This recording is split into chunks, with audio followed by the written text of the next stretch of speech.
You want to hear the funny part? I still have not actually watched the Dragon Age 4 gameplay trailer. I didn't have time. And you're probably like, you shouldn't have worked on this thing then. No, I was actually going to get another one done and didn't have time to. This was something I just had to line up and then hit render. I did most of the work for that last night. Oh, well, you shouldn't have eaten then. Anyways. I mean, in all honesty, I have had people over the years, possibly trolling, tell me that they would rather that I, didn't eat, and therefore would have more time to get more videos punched out and things like that. I'm not 100% sure I agree with that mentality, but, here we are.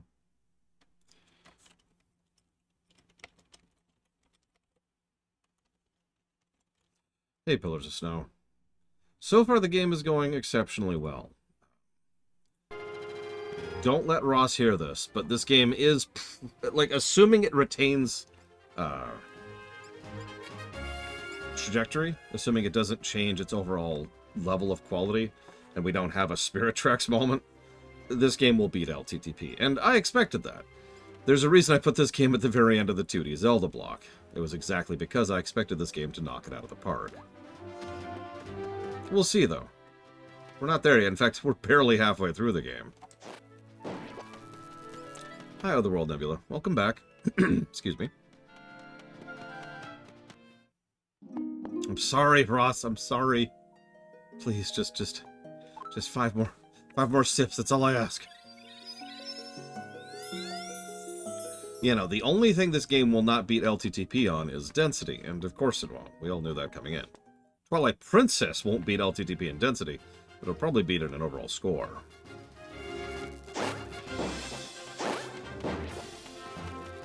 Now, so here's a funny thing. Where do we go next? There's not really a lot of guidance or direction.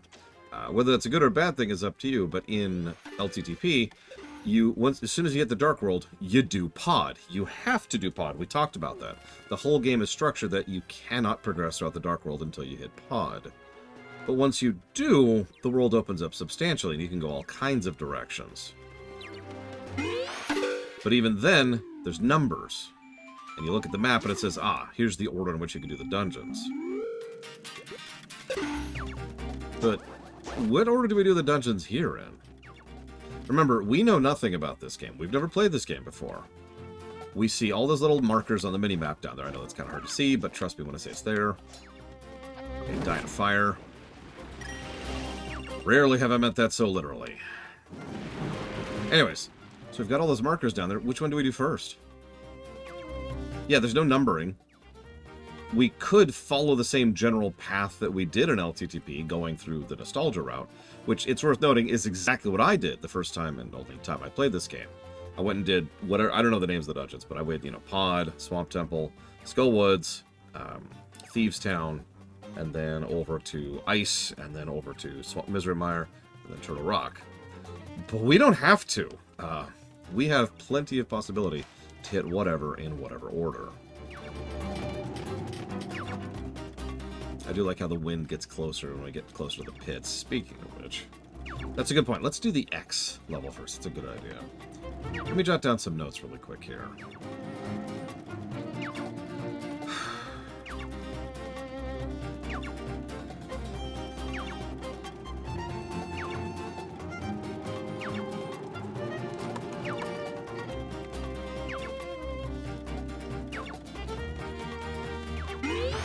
It is a good song, Ross. I'm not going to lie to you, I do think LTTP's rendition of this is superior, and I think the best one of all of these is the one from Four Swords Adventures. But it's still a good song. Inches amongst miles and all that. Let's see if we can find a portal over here, shall we? Surely, surely, surely there's a portal over here. Surely there's a ferry over here. Surely, surely, surely.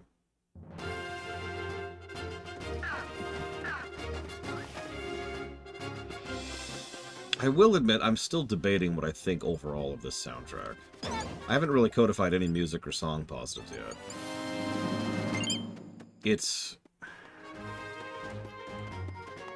The biggest thing I'm watching for, and something we've talked about before, in this franchise no less, looking at you, Link's Awakening, is you have to think about your instrument choice when it comes to remixing. If you just make a remix and don't really care about the specifics of what types of notes and what types of songs should have what type of instruments, it's just not going to be as good, right? Now, I'm not saying this game is guilty of that, but it is one of the biggest things I watch for when it comes to a game that tries to do this type of mix.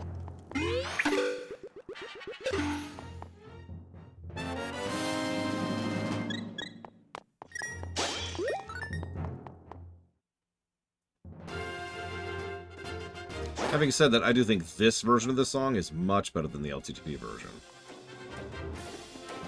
The usage of more realistic sounding brass section and the added emphasis with the better usage of woodwinds, all of that works very, very well.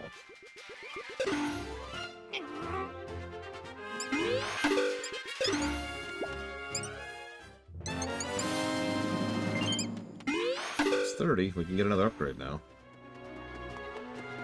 We're going to sit on that for the moment, but we could get one now, so that's good to know.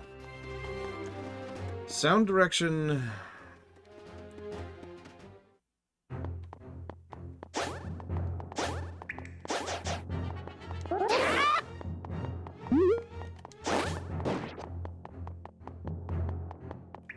Sound direction is good. I do think it's a step below Ocarina, which I usually hold up as the pinnacle of sound design in the Zelda series. Like, it's kind of hard to beat Ocarina for sound design. It's sort of crazy how much work and effort and minute, tiny details go into making that game not only sound good, but make it so that it's very, very informative sound as you're going through the game. You know, in other words, sound design from a gameplay perspective, not just a narrative one. Hi, Dakota. Hi, Trihexia. So I was sort of hoping for a portal over here, and I'm not seeing one. I thought there was one. But clearly I was mistaken about a great many things.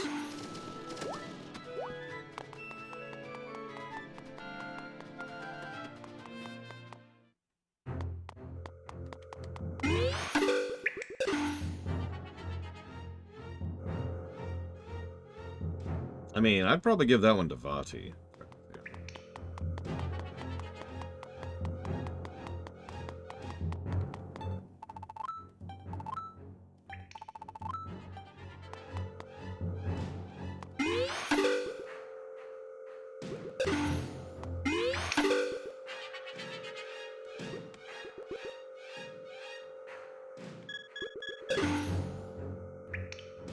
Uh, 91 to 97. Yeah, that sounds about right, Ross.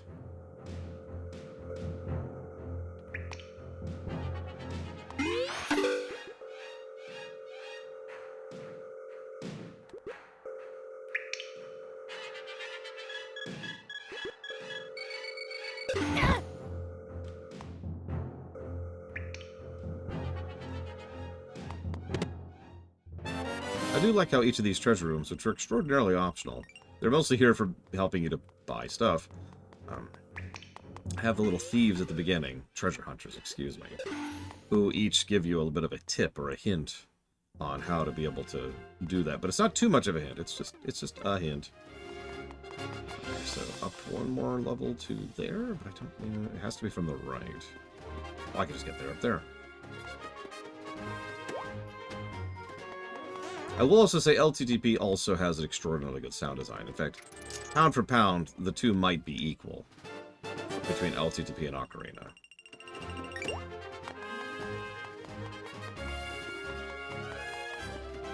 That being said, this game is probably at the very least in the running for the other really big sound design game alongside Four Swords Adventures.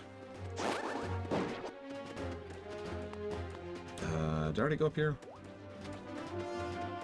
Yes.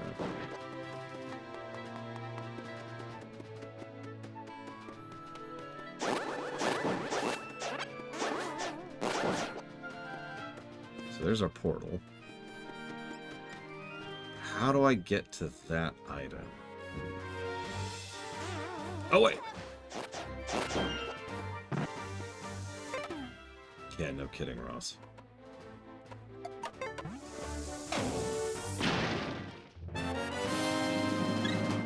Aw, I was trying to override the cutscene. Instead, I just stacked them. Sadness. How we doing right now? We're good, we're good. I'll go and grab... Well, I don't actually need one. It's another fairy spot, though. You never have too many of those.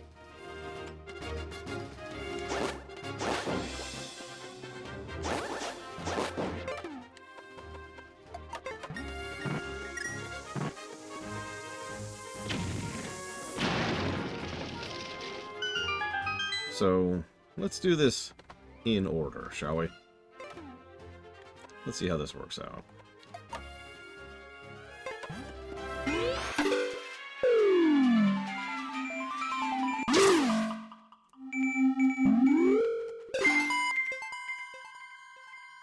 Hey. Welcome back to Lowroll. You have entered a truly evil place. You must find the Dark Palace. There you will discover a sage in desperate need of your help. Please, go quickly to the rescue. So say I, Hilda of Lowroll. Well, my overall point, Kitten Fan, is there is no such thing as in order. They gave us absolutely no indication whatsoever of what order in which to do things. Based on that, I only have one thing to go off of. Link to the Past, which makes this first. Like, seriously, there's an absence of guidance about what to do first. Hey. You are nearing the Dark Palace. It is home to the followers of a great and terrible beast. They were once soldiers from Lowroll Castle. Now they revere a foul being and cower here in this temple. I accept the responsibility.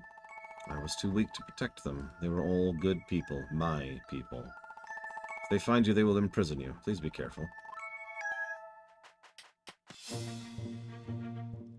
All intruders must be captured. We must capture all intruders. So this is what happened if you're captured. Thankfully, we can sort of slip through the bars there.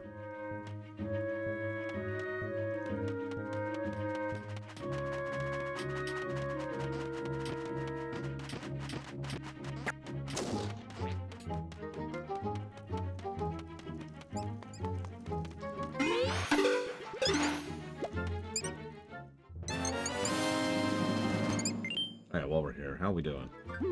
Oh god, there's so many! Okay, we're good. Had to have the brief freak out.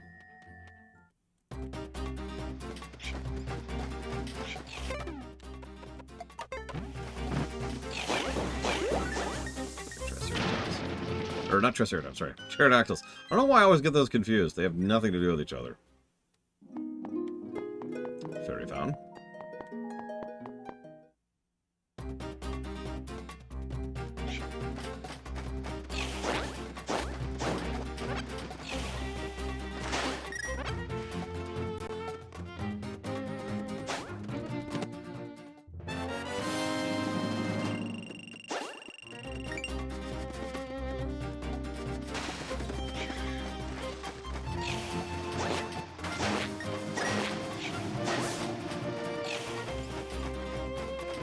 While we're here, let's explore a little bit.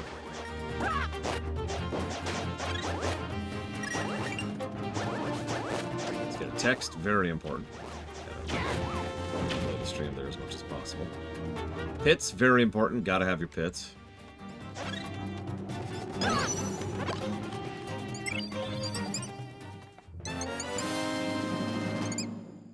We were actually talking about the density thing a little earlier.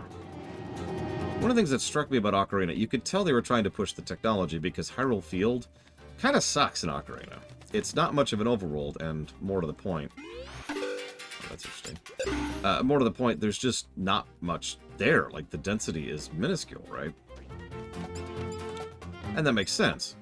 They were pushing the technology to be like, oh, look at this huge open 3D space we can do. It's pretty much the exact same trap that Quest 64 fell into. The difference is Ocarina then has everywhere else. Most of the other zones in Ocarina have much better density and actually have a lot to do in a much more condensed space as opposed to just walking from point A to point B. Okay, you're just getting in my way here.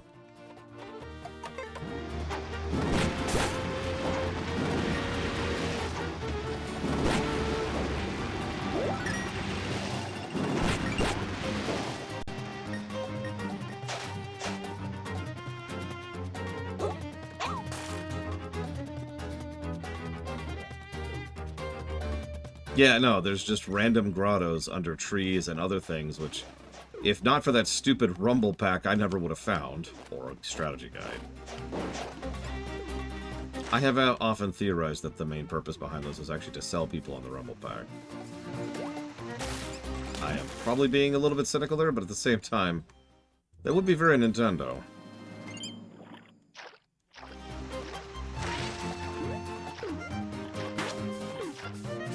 And I'm afraid we must duel to the death, Frieza. Wah! Oh, sorry. Not actually die in the game.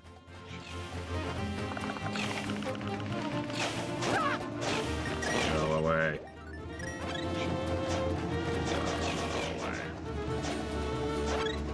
Hem. Where was I? Oh yeah, duel to the death.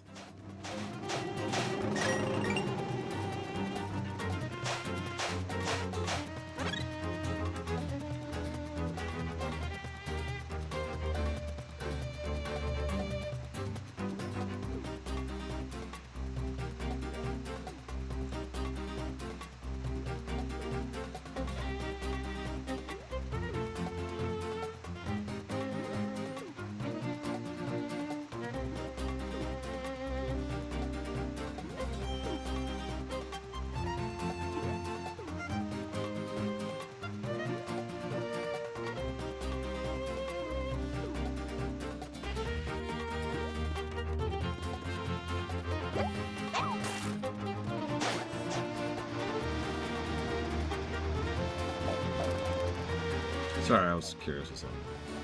One thing I do miss from Four Swords Adventure.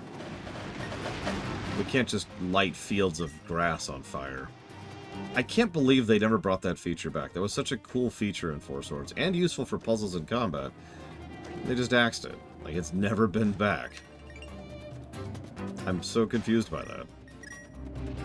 Apparently it was also in Minish Cap, which makes sense, actually.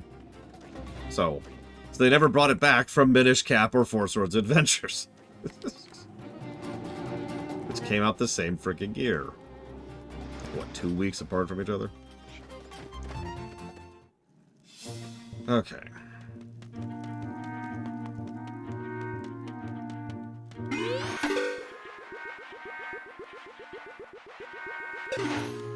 I'm, oh.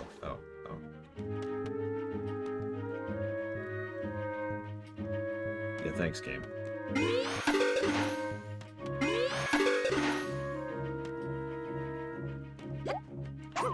Then why do they include it to begin with, Jiggly saying?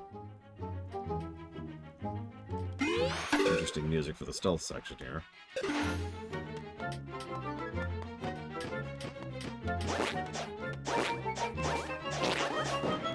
Gotcha. So in other words, we have no idea why they got rid of it. And we never will.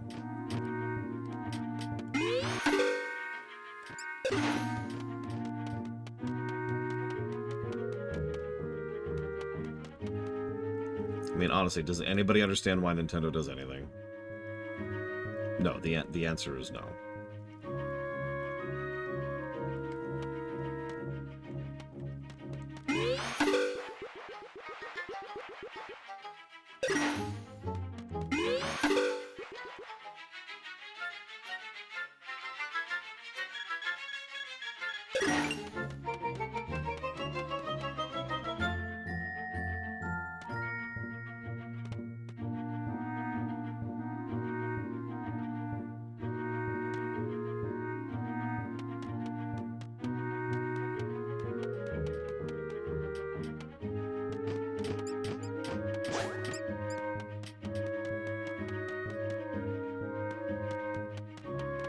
You know, I could hear that vibe. It reminds me of Trine music, just the whole soundtrack of Trine.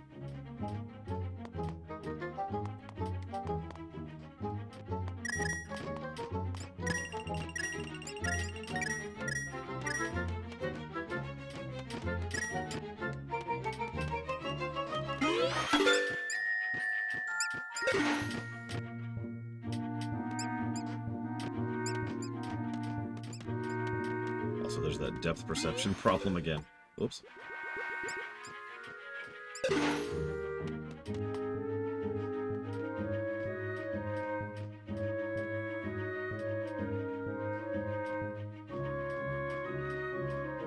Clearly, this is where the Spirit Tracks part of the game came in.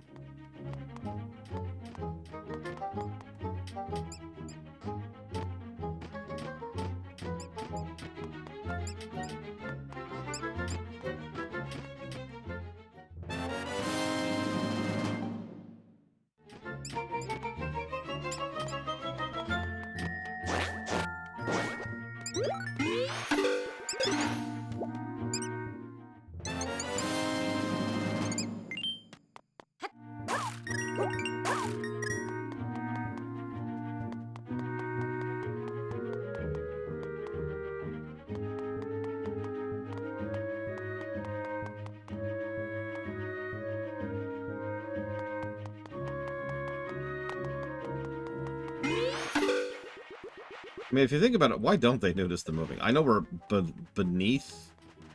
behind the leaves there, but still, it's pretty obvious that there's a moving object.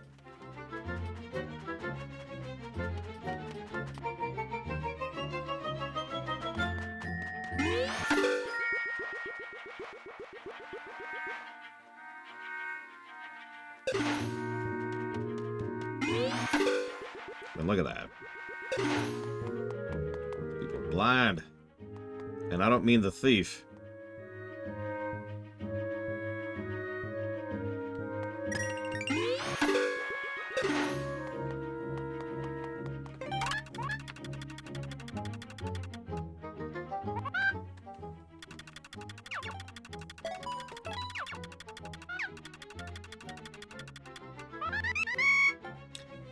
You've been playing for a while. You should take a break. Thanks, game. Appreciate you. Alright, now time to do Dungeon 1. Which is definitely the first dungeon. Wink, wink.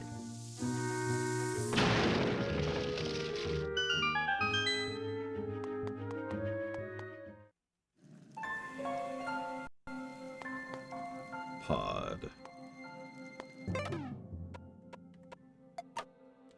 Well, Dungeon 2 would be Swamp Palace, obviously. Then Dungeon 3 would be Skull Woods, and Dungeon 4 would be Thieves Town, then Dungeon 5 would be Ice Tower, Dungeon 6 would be Mizir Mire, and Dungeon 7 would be Turtle Rock. That's pretty much the order we're going to be doing them in, too. Unless we see any guidance elsewise. I am paying attention to what the game directs us towards, and so far, like I said, there's been absolutely none. So we're just doing whatever.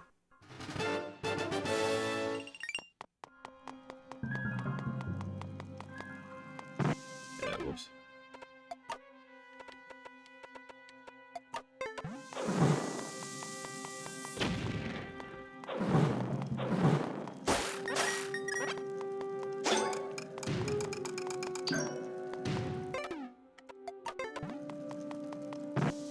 We haven't died yet, too. Knock on wood.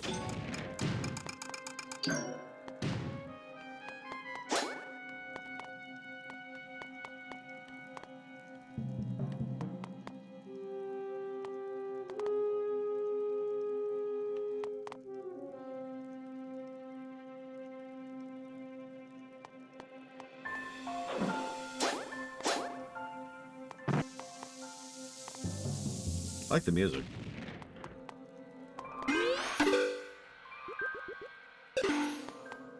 And we're soft locked. Would be funny. Time to pretend this is a choose your own adventure game and just rub every item on the thing.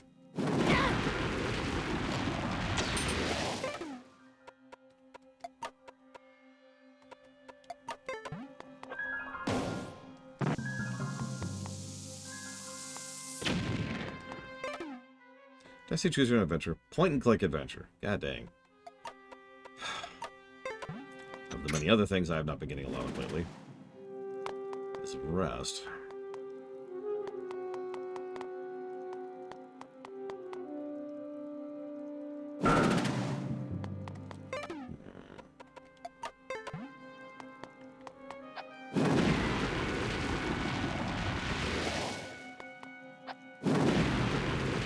See, it looks like that should hit up there, but it absolutely does not.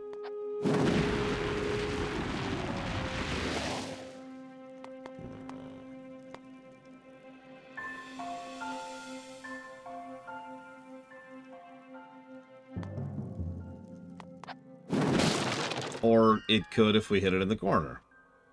Sure, I'll accept that.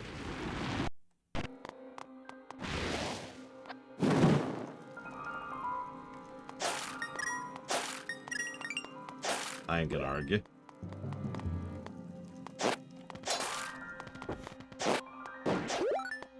I do like that right there. You only see it when it's dark, though. See, rather than just making it Palace of Evil, which is functionally what it meant back in LTTP, here it's more like Palace of Darkness. So you've already seen our dominant gameplay theme for this particular dungeon. Light.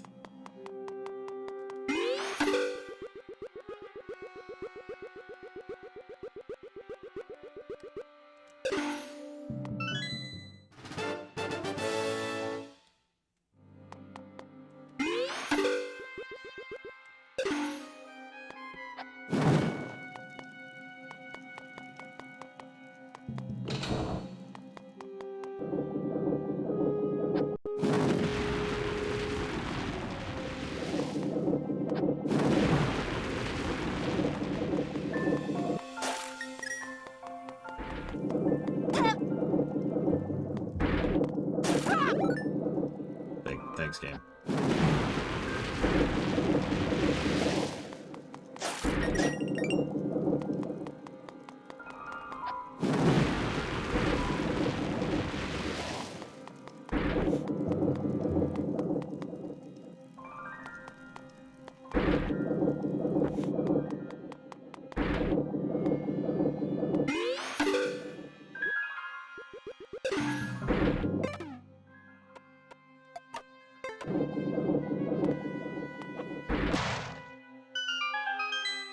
Yeah, we'll see, Trihexia.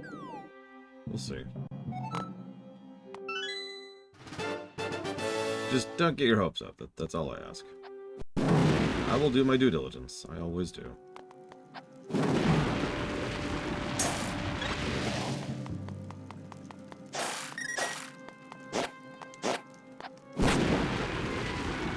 Yeah, for some reason, ghosts don't like fire. Although, I suppose in the interest of fairness, most things don't like fire. Like, if you think about it, really.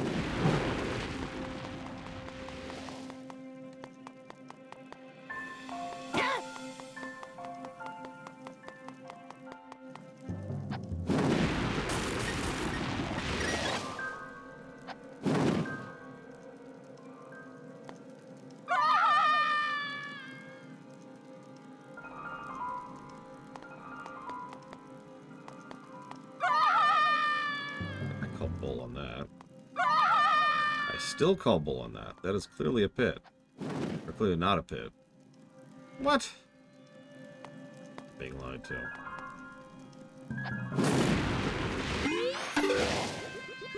I'll do this.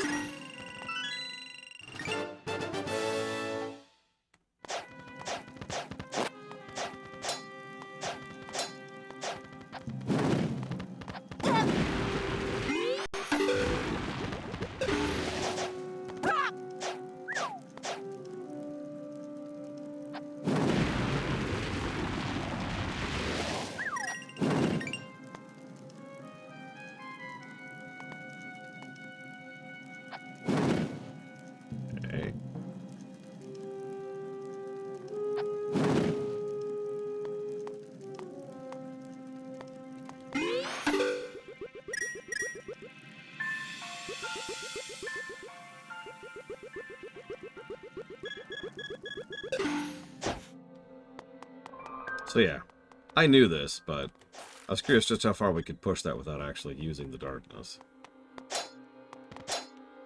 You merely adopted the darkness.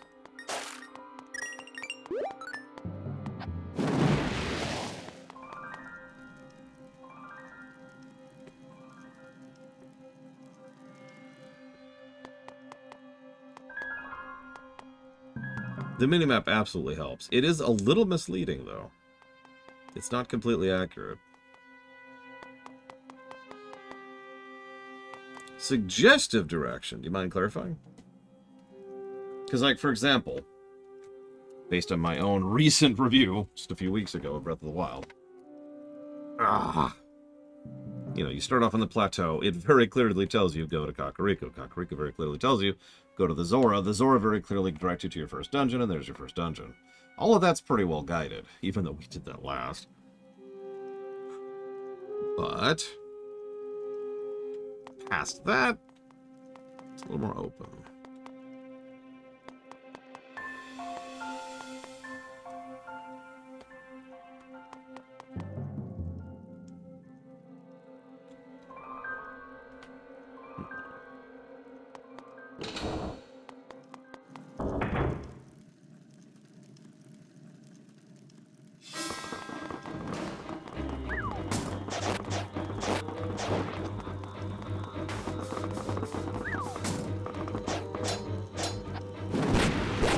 Yeah, he doesn't like that. Again, not many people like fire. So that makes sense.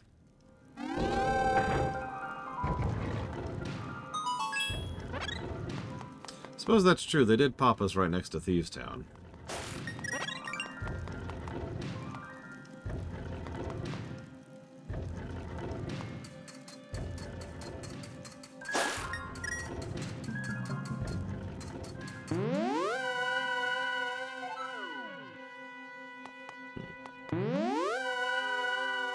What's with the Majora eyes? Jeez.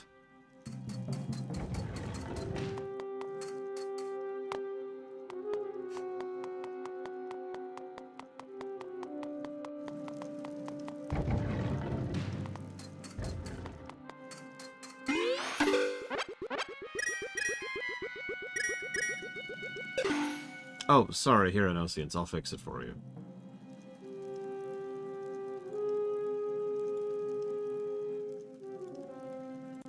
There you go. Is that better?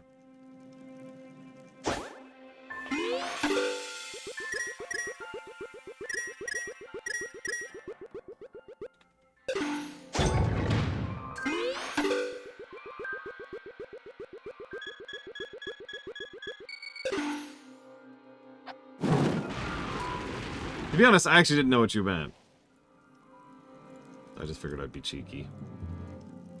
Gotta be at least a little cheeky, right? Just a little.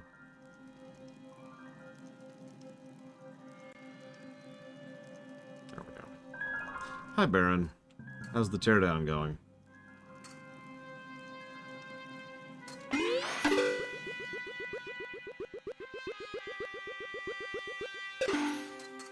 Okay, just making sure.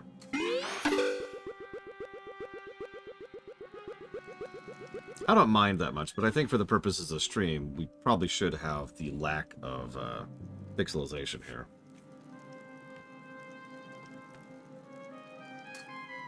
Although, hang on, I think I hit the wrong option there.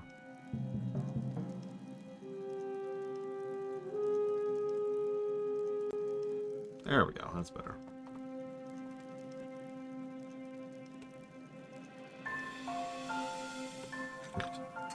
Yeah, we call that a release, Mr. Red. I don't know what's stressing you so much that you needed a release, but I'm glad you had it.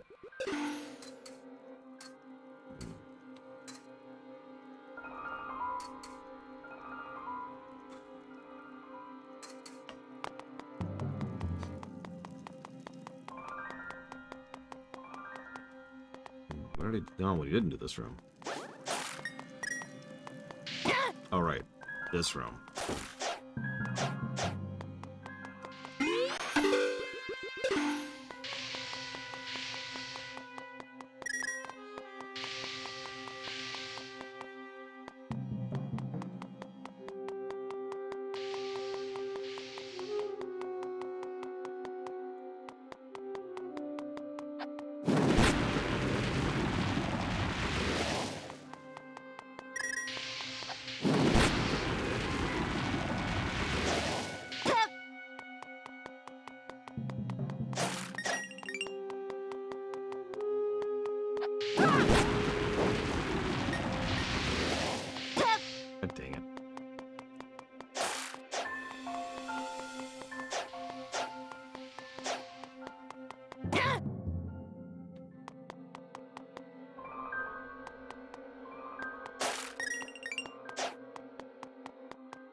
Well, that does sound highly relatable, Mr. Red.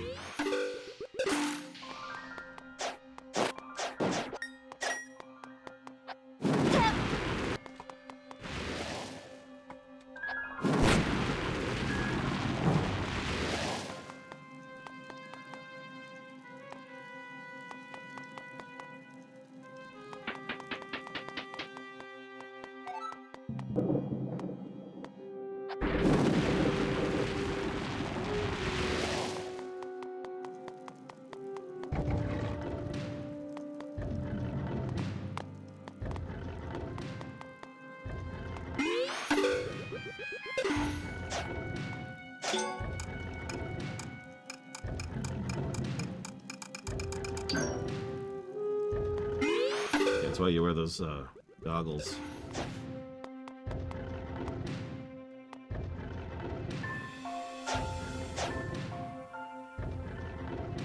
Yeah, no, it's weird, right? Pod is actually dark, finally.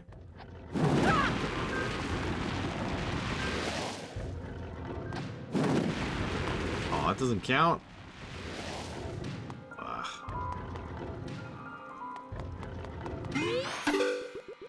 They're like $5 at Lowe's, Nameless Parent, for future reference.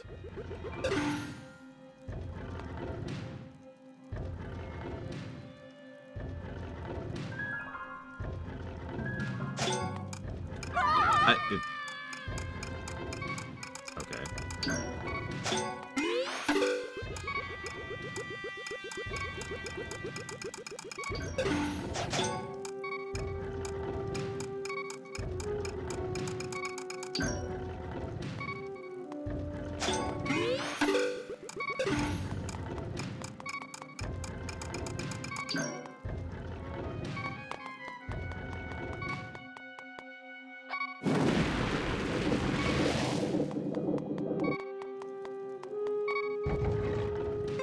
Sure, we can use the bomb. That'll probably work.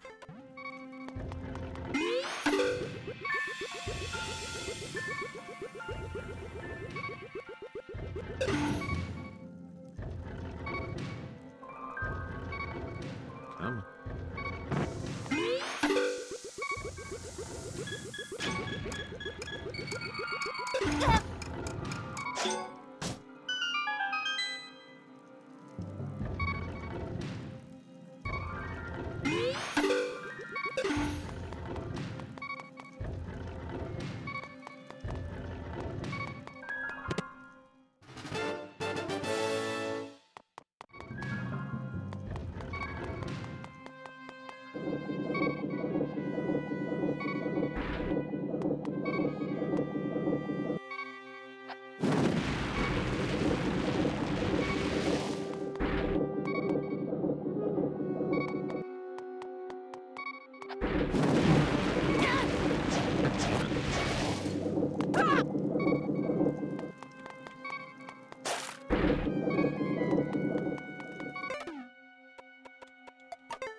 Didn't actually mean to go through that.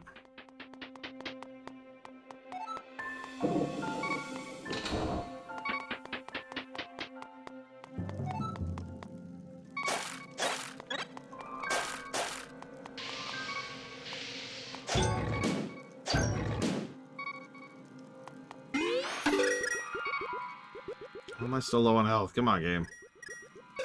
Put me a bone here.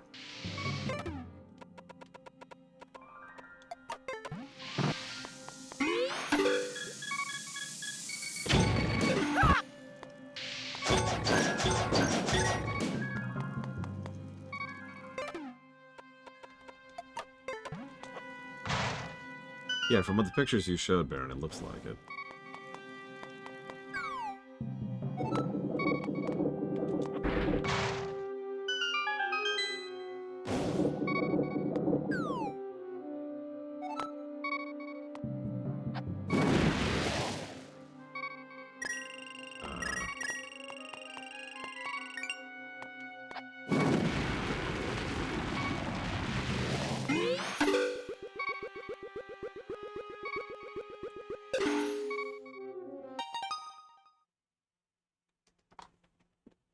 Hey, Spartan.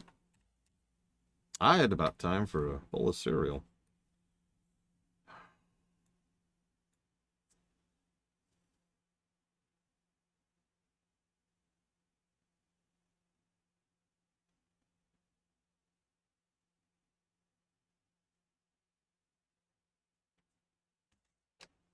A bird nest. There's a hive of disease, if ever there was one.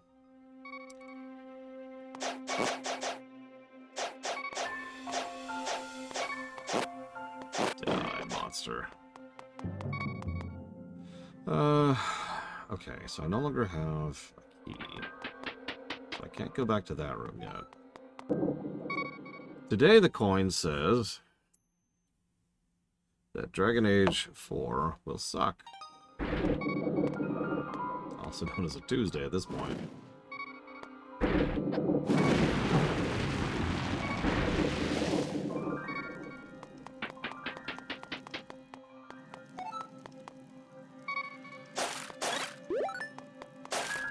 There, finally got rid of the beeping.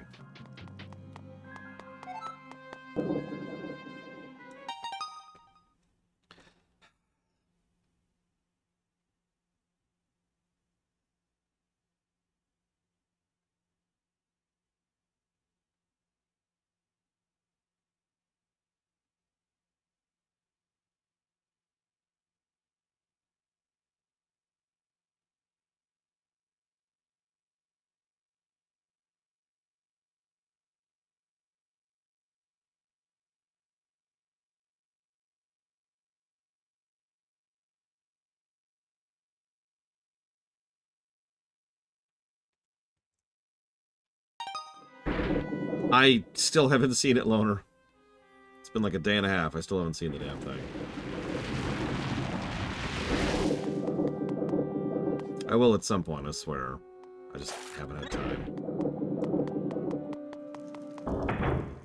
Uh-oh.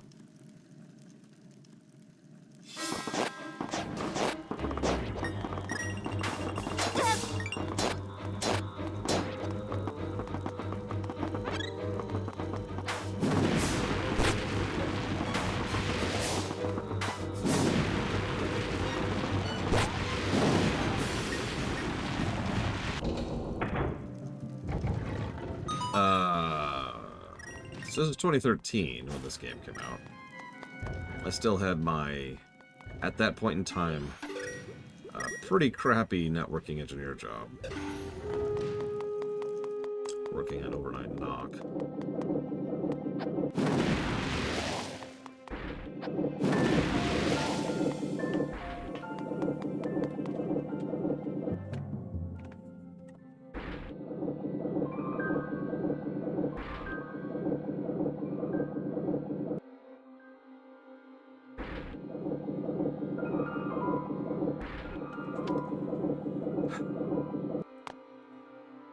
Yeah, I keep trying to convince Pax to try out Tank Monk just for fun. I think he'd like it.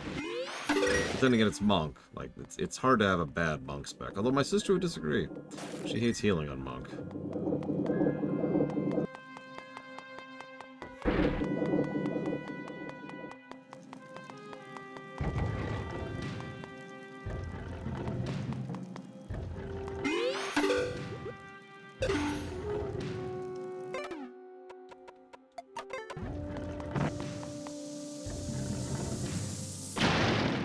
I mean, I've seen a few people complain about the switch to open world, and I do not understand that at all.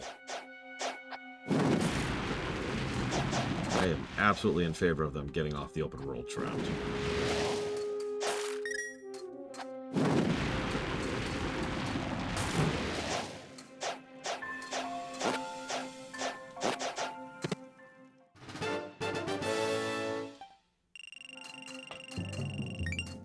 Yeah, that reminds me, what item are you supposed to enter here with? It's not the flame rod.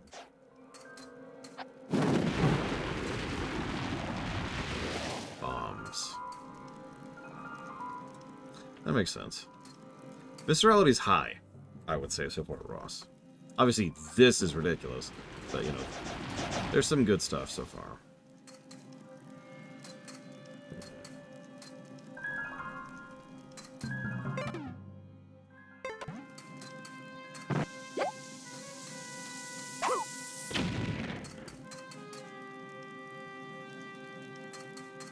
DPS. Huh? DPS! Okay.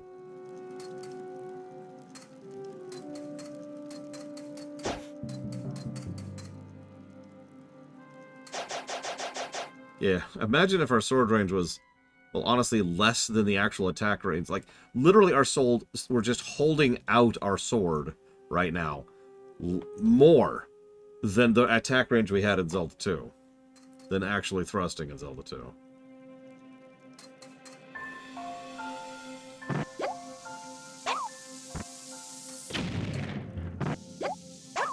Nope.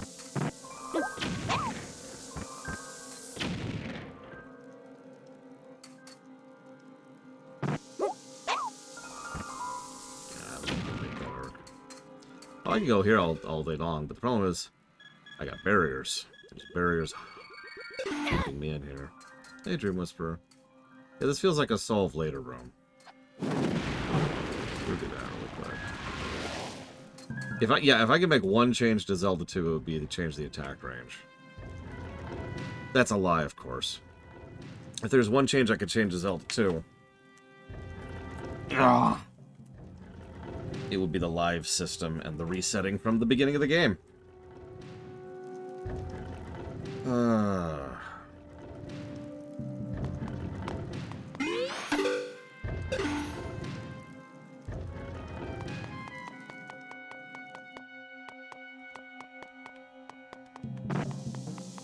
Over here.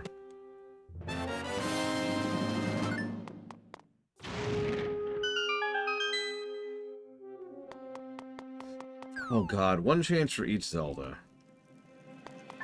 Zelda 1. Everything. Okay, that's fixed. Okay, I'm being a little facetious. My biggest change to Zelda 1 would be the 3 heart problem. That's actually a pretty easy one. The 3 heart problem is pretty bad in Zelda 1, and it gets even worse in Second Quest. So, just axe the 3 heart problem entirely. Boom. Zelda 2, fix the lives and game over problem. The fact that you lose lives for so many activities which you probably shouldn't, and the fact that you go all the way back to the beginning of the game unless you're in the final dungeon is stupid. So, I still don't have that small key. So that's my big change for that one.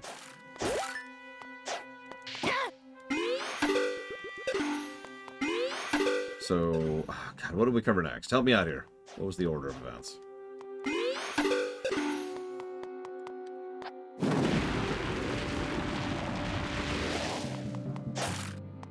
Link's Awakening. Well, we played the Switch version, and my change there is actually really easy. Get rid of that goddamn blur. I'm sorry, but Jesus Christ, that was terrible.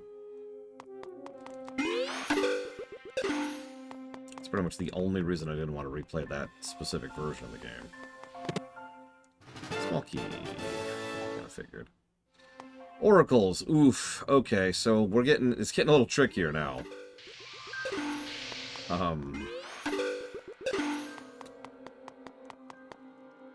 So Oracle of Seasons.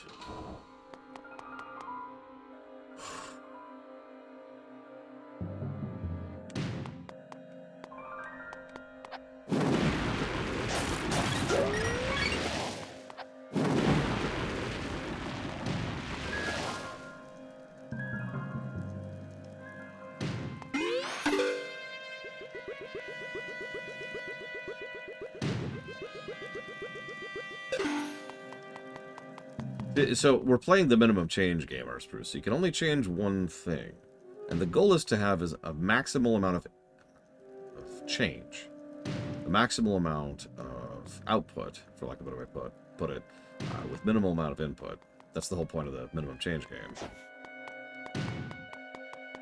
Guess those are whatever.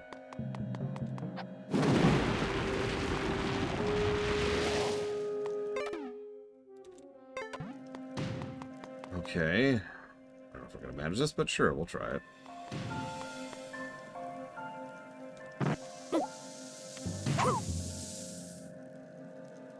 Yeah, you know exactly what it is in Breath of the Wild. Although, if we're being completely honest, the Breath of the Wild thing the problem with that game is the durability problem is not one thing, right? It's like 6 or so.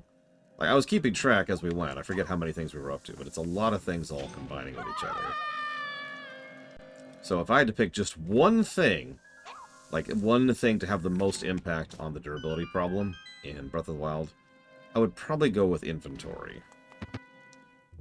It doesn't really make it better in the strictest sense of the word, but if you it pretty much gives the player infinite inventory size, a lot of the other problems are diminished substantially.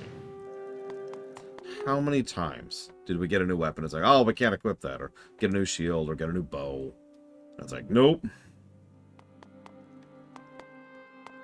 Having said that, just straight up deleting durability itself would be another possible fix there. So, hang on. Did we finish? No, we didn't. I never figured out how to get up there. So before we go fight the boss... Oh, we can't fight the boss. Never mind, we have no capacity to fight the boss. Actually, you know what? I've changed my mind, Ross. You have convinced me. Make it so that the durability is a toggle in Breath of the Wild. There you go. One change. Still not an ideal change. That would still cause issues, and it would screw with the balance of the game substantially. But one change. So now we move forward to seasons. Gosh.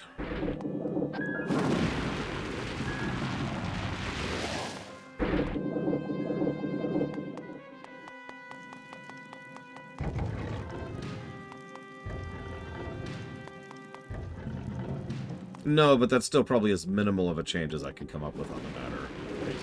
I mean, even my proposed increase the inventory cap size is going to run into some problems in a game where the inventory is designed the way it is in the game. This way. Go.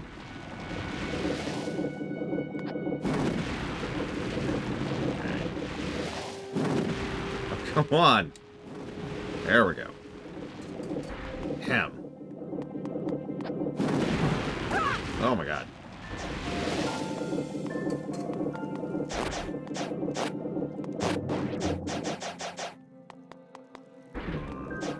I remember that comment. Yeah. Woo, there.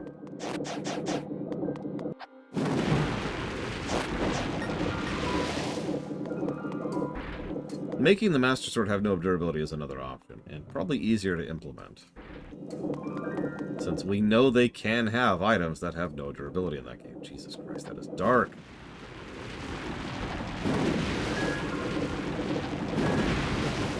Okay, fine. That's not the spot I wanted.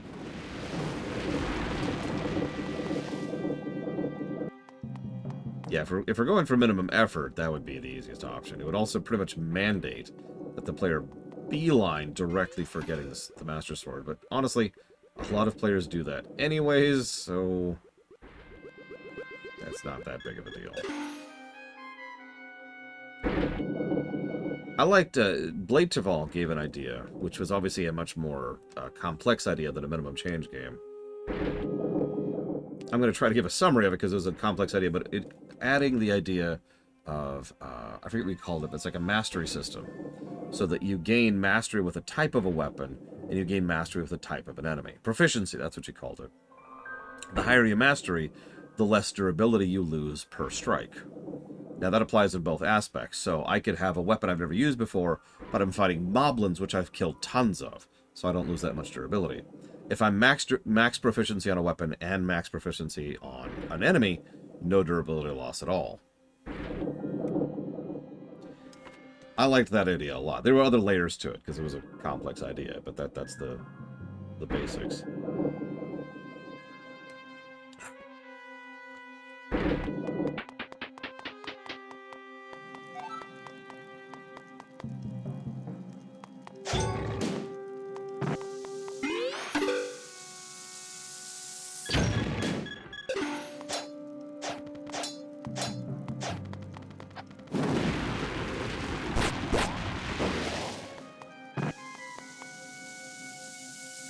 Yeah, I like the Berserker mode idea too, and not just because that's my usual playstyle.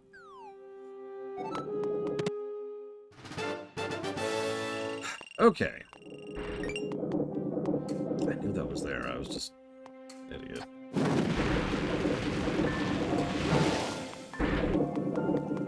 He's got some range. Oracle of Seasons. It's kind of a harder question to solve than you'd think, really.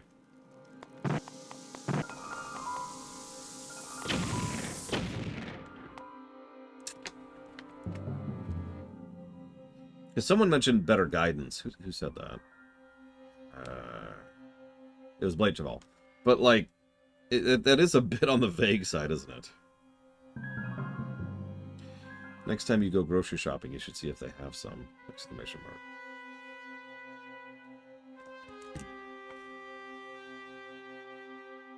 Yeah, exactly, Frieza. Like, do a polishing pass in the overworld is kind of like...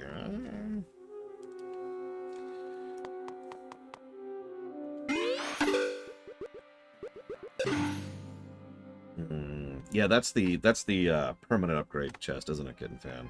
If I'm remembering correctly.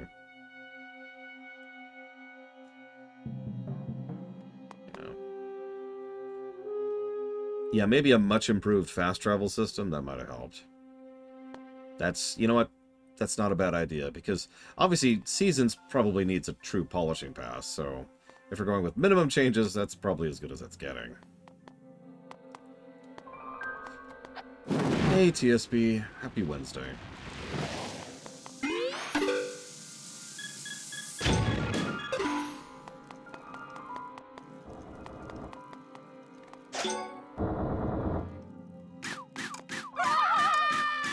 I didn't even know that was going to happen. I was just a little bit too slow.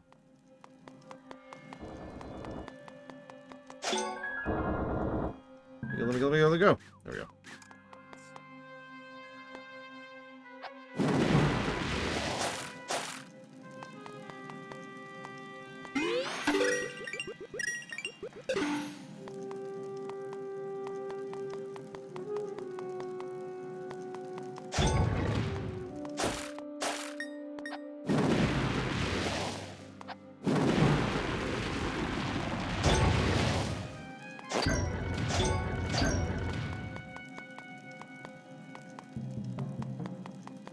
First and foremost.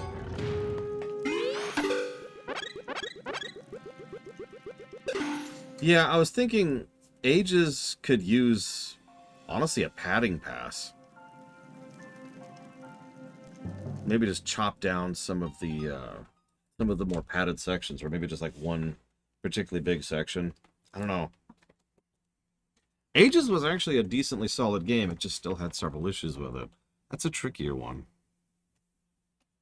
I think I'm going to stick with the fast travel option. I think that would help tremendously.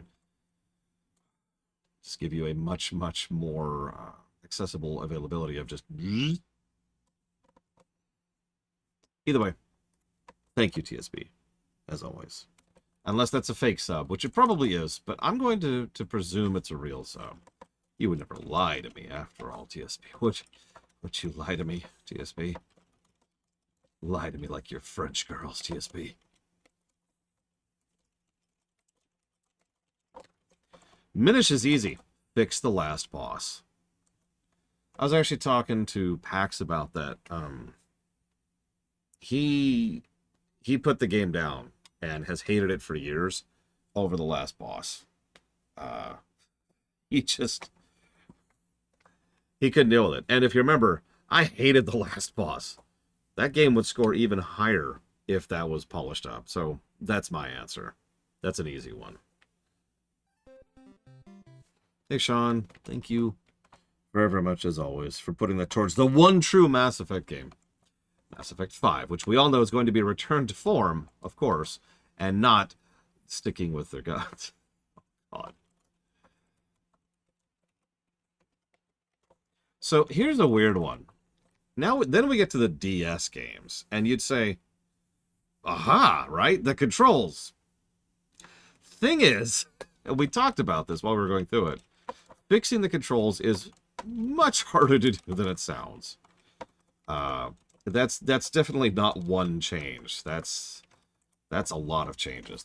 You'd have to rip up the guts of the game in order to make that work. Too much of the game is reliant on this, right? Having said that, I do think there is one relatively easy and small change that I think would help. Make it so that the sword swing is a button. Just the sword swing. So you're still moving around like this, you're still interacting with this, but let me use the freaking items, right? Probably because DS on L and maybe on the D-pad or something like that. And that, I think, is an actually accessible and easy to do change, which is one change, which would demonstrably improve the playstyle of the game. My opinion. Having said that, I agree with Kitten Fan. If you're going to fix one thing in Spirit Tracks, fix the padding. God damn. One moment, please.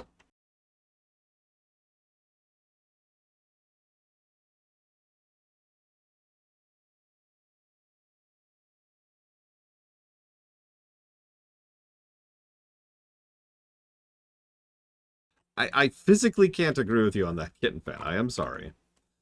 However, there's actually one other thing I just realized. Hang on, let's go back to Spirit Tracks for a second. Because getting rid of the padding would obviously be a great change. But if I'm being 100% honest with myself, there is actually one other thing I would change more than that. And I bet you can guess it. It's not the controls, or at least it's not directly the controls. It's not the padding. It's the goddamn flute. The fact that the flute is mandatory, and as I've pointed out many times, is just awful to do on physical hardware. Like, oh my god, fix that crap. Holy jeez. I wasn't joking. I actually went to replay Spirit Tracks a few years ago and failed because of the frickin' flute sections, which, I remind you, are mandatory. Now you're probably thinking, well, how do you fix those without getting rid of them? First of all, making it a button works, as we showed when we were emulating. But if you want to be even lazier, make them optional. Make it so it's like, all right, I want to play this song, no problem. Boop. And then you just play that song instantly, like turn it into a button press. That obviously removes gameplay and isn't an ideal option, but it would be a very, very easy fix, which is kind of the point.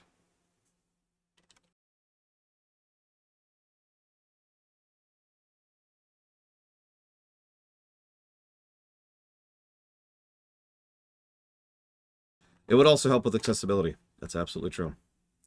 4 swords. Unfortunately, I agree. The best thing you could do... Really, in fact. The best thing you could do for 4 swords, by a huge margin, is restoring the story. 100%. The catch is, that's not really a one-change kind of a deal. Granted, an editing pass of the dialogue to make it fit as the imprisoning war isn't that extensive. That is the kind of thing that's reasonable. Having said that, I know exactly what I would change for 4 swords, other than that. What I would do is I would make a thing... where you can actually play the game co-op without needing the frickin' GBA controls.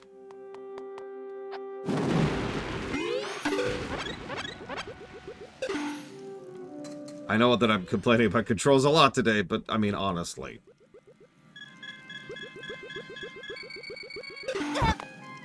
Either that or the story thing, one of the two. Both of those are good picks, I would say.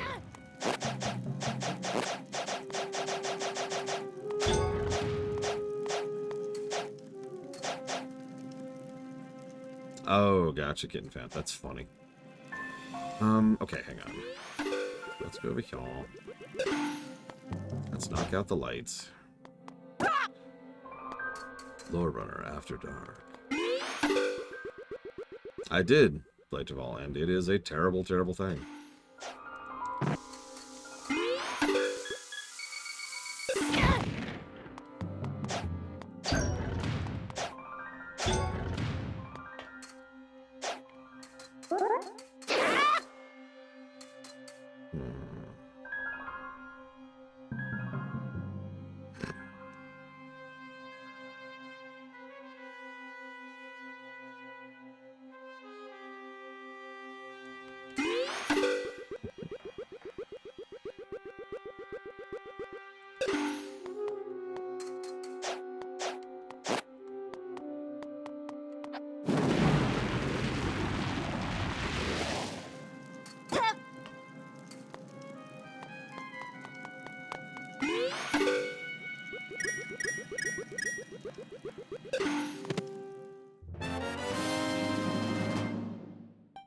Yeah, LTTP is kind of an interesting one. That's why I'm chewing on it for so long.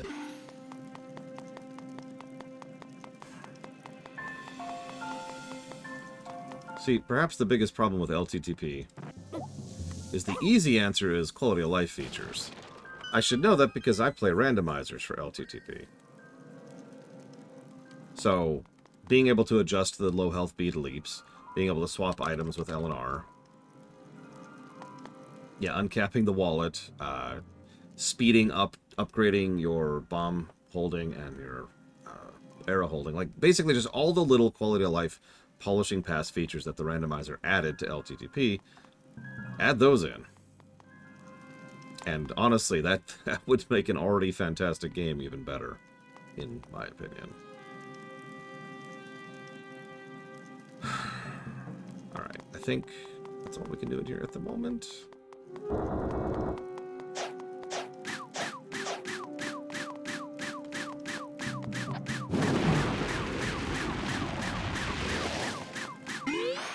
Well, as of this moment in time, fixing some of the depth perception things would probably be my big pick there. But having said that, I'm not actually 100% sure of that. That's what I thought.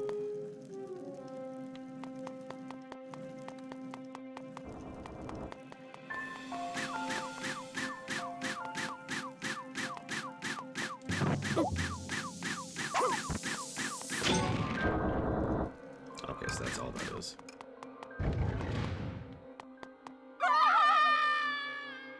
Also fixing that.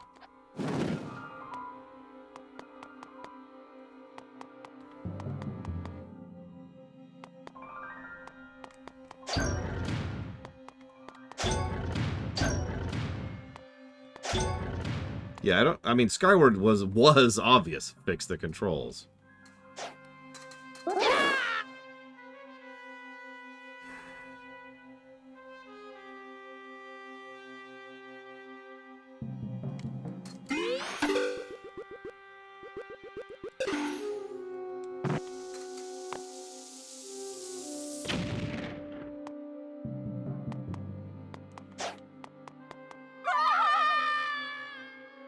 For God's sakes.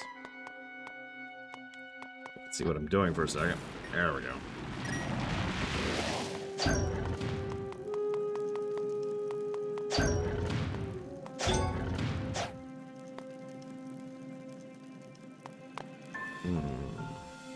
Ocarina? I mean, yeah, most of the changes there are more sweeping changes that I would make. If we can only do one thing to Ocarina, let the cutscenes be skippable. That's the easy answer. I know that sounds like a weird pick, but really think about how long several of those cutscenes are. And there's a few of them.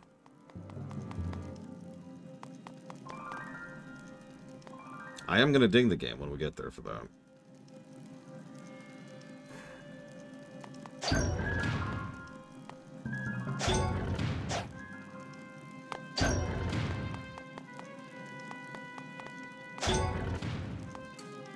I mean, I wouldn't skip it either, but...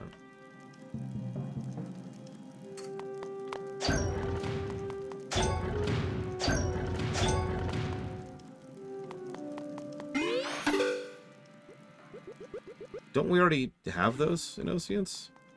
Like, they added those in the 3DS version. That's one of the biggest reasons why I consider the 3DS version better than the original. That and, you know, the controls being better, and the log being better, the interface being better. I get it. They screwed with the bosses, and they screwed with the swimming. So, you know what? Actually, yeah. 3DS Majora, the version we'll be playing, fix the frickin' swimming. And or fix the bosses. Just revert them to the way they were back in Majora. There you go. Boom. There's your one fix for Majora. Or two, I guess.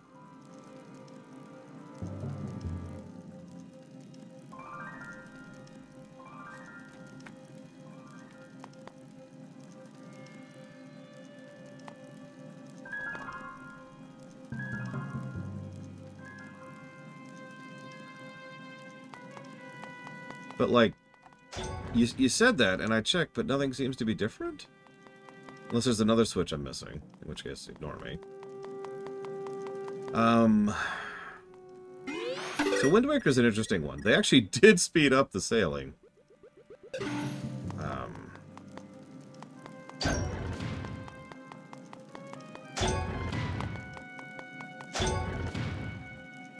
They did. It is still too slow. I agree with that.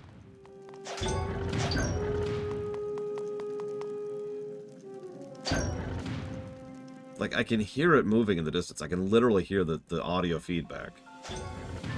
But I'm not sure what it's actually doing. Wind Waker's a tough one, because Wind Waker actually has several issues, and most of them boil down to the word padding.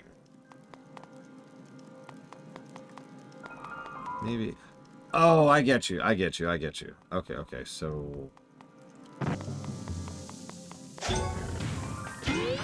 Oh, that was barely in time, too.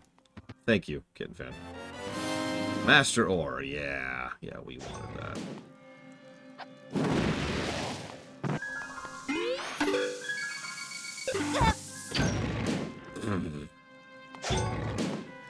Anyways, yeah, no, I'm pretty sure I had to look that one up back in the day.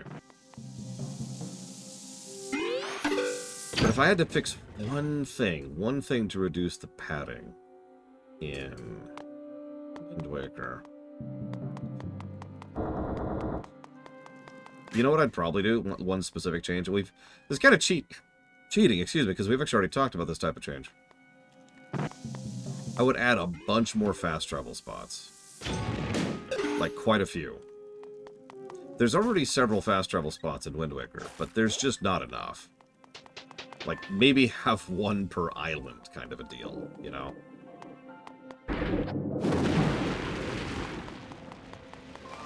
Like, you've reached this island. You can now whoosh over to that island. That kind of a deal. There's other things we could do. Fixing up the sailing speed in general. Speeding up some of the animation slog that's in that game. Getting rid of or rather, reducing the time spent Triforce hunting. There's some options. But I think that would be my one pick, is the fast travel thing. And that leaves us with Twilight Princess. It's a shame Spartan's not here. I'd love to hear his or his wife's thoughts on Twilight Princess. Yeah, just making the overworld smaller would do the same thing. Phantom Hourglass actually kind of pulled the same trick, really.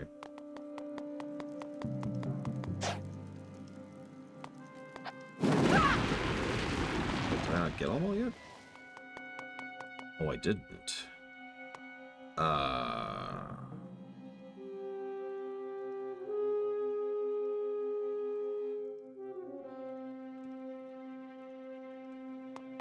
Yeah, Twilight Princess changes are substantial.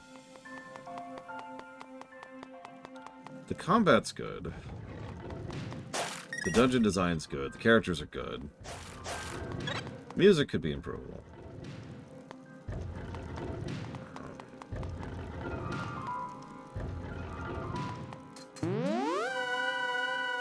Maybe that'd be my answer. Just improve the soundtrack. I guess that doesn't feel like a single change, but whatever.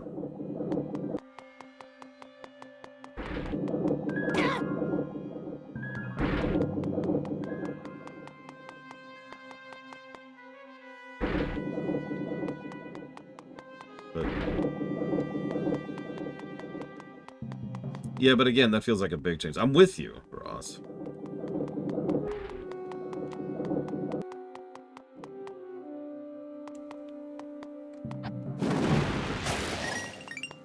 There we are. I saw that earlier, too. And just spaced on it.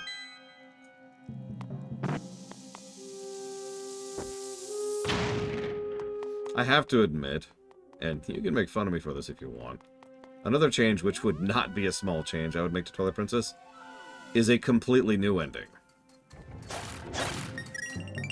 If there's one thing that replaying through LTTP taught me, it's that I really, really like that ending. And part of the reason why is because it's an unhesitatingly, unashamedly happy ending.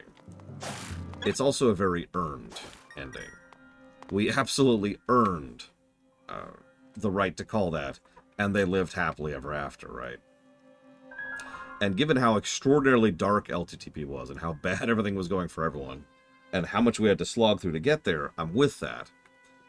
And so you see how that immediately applies to Twilight, right? Think about all the dreck that happens in Twilight. Think about all the mess we have to push through. Think about constantly going upstream. And then have a really, actually good, positive ending. Instead of this tragedy thing, which is also half explained. Boss time.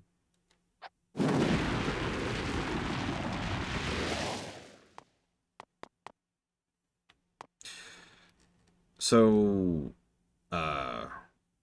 I don't remember what the game's title is. Yeah, actually, I think I agree with that in Japanese. But what I do know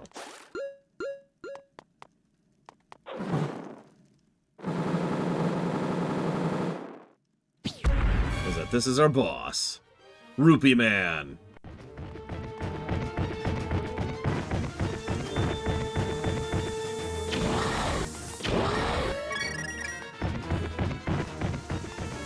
How many Zeldas give the happy ending? That's a good question, actually. Minish Cap does. This game does. Spoilers. And LTTP does. Also, notice they're playing with the Helmasaur King, so once again, playing with your expectations from LTTP here. Ocarina, I would say Ocarina's close, but it is still bittersweet. I mean, don't mistake, I shouldn't say that. Ocarina's a happy ending. It's just not as happy of an ending as LTTP. We gotta have our edge! Gotta have the edge. God, that magic regen's slow in combat. Look at that, I'm still regenerating.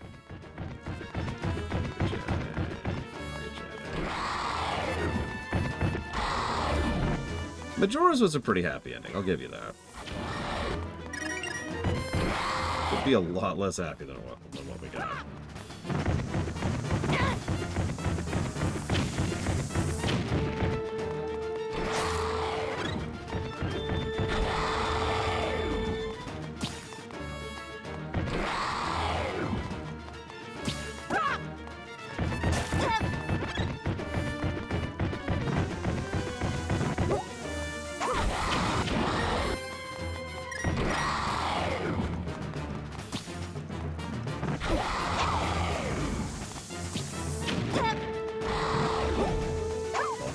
Part of the screen. Oh, god dang it. That's my fault for sucking.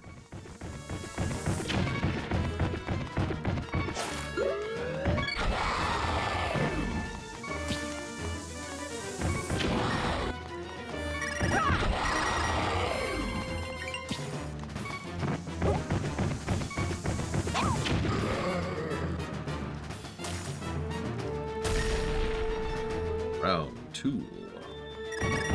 Fight.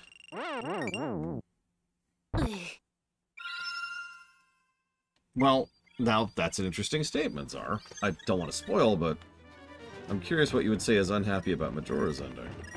If you can even answer such a question without spoiling. Might not be able to, which is okay.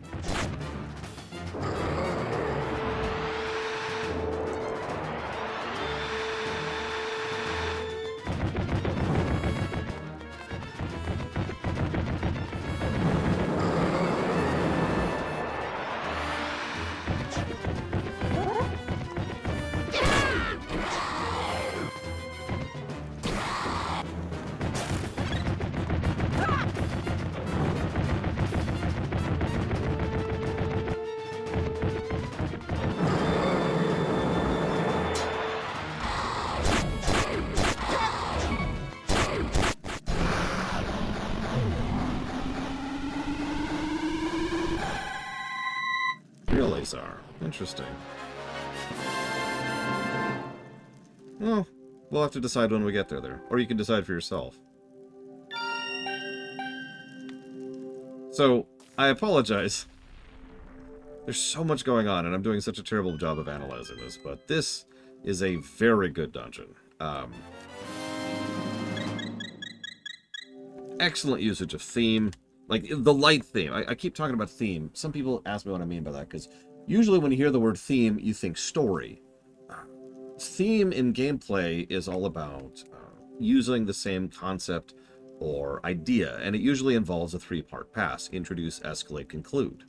Now, I actually showed this off during Breath of the Wild, and I've showed this off a little bit in this series, especially in LTTP. But here, the theme here is darkness. The first is obvious. Light the torches so you can see. That's your introduction. But then you have to also get the light onto the switch, which is the second thing almost immediately after. And then it starts playing with it, because in some places you can see better when there's no light, and sometimes you need to go back and forth between having light and having no light. And the overall goal of the entire dungeon is knock out those 4 panels, which allows the light to then get down and open the way to the boss area. So even the boss himself then plays with the light. You have, boss comes out, rah, and you beat him up, and then the light knocks him out of his invuln form and stuns him for a second. That's good theming, and that was fun. I'm almost hesitant on this because I did get stuck at that one point. But if I'm being honest, that's my fault, and I think it's just the problem is that we were thinking about every other Zelda game while I was trying to solve puzzles in a game I barely remember. So I think I'm going to go and give that a triple.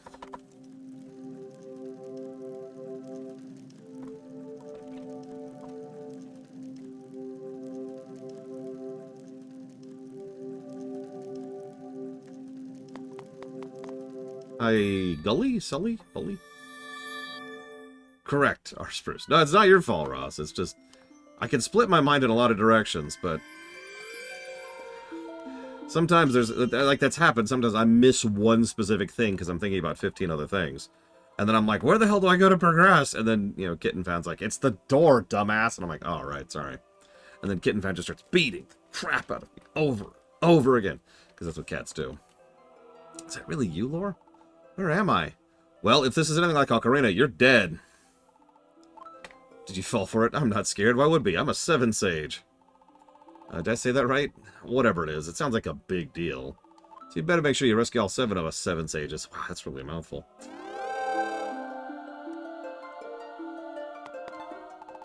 I'm a 7 sage and I'm stuck here. Who's going to wake you up when you sleep late? I guess you better save all 7 of us 7 sages. Maybe I can get out of here. I don't want my papa to yell at you for coming into work late.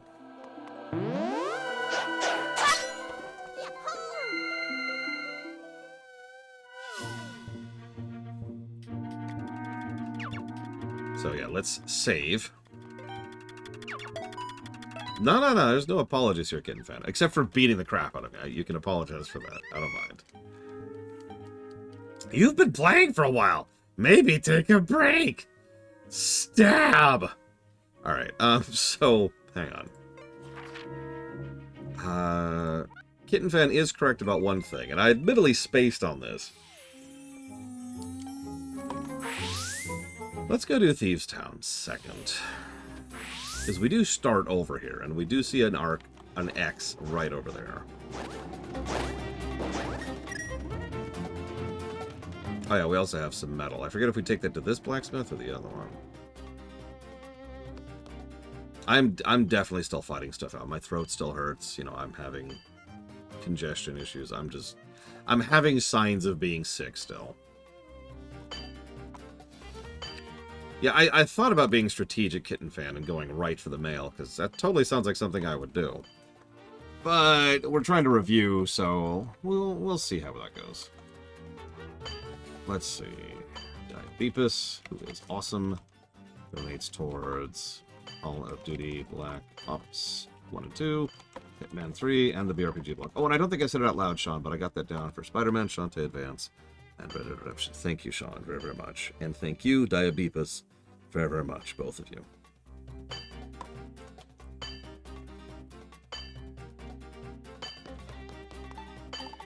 You're the kid the boss's wife picked up, eh? Oh, what I can do for you, I just work here, you know what I mean? I say work, but it's not like we're all that busy here, What do you want this time? You're just so terrible, I hate to die! You killed me!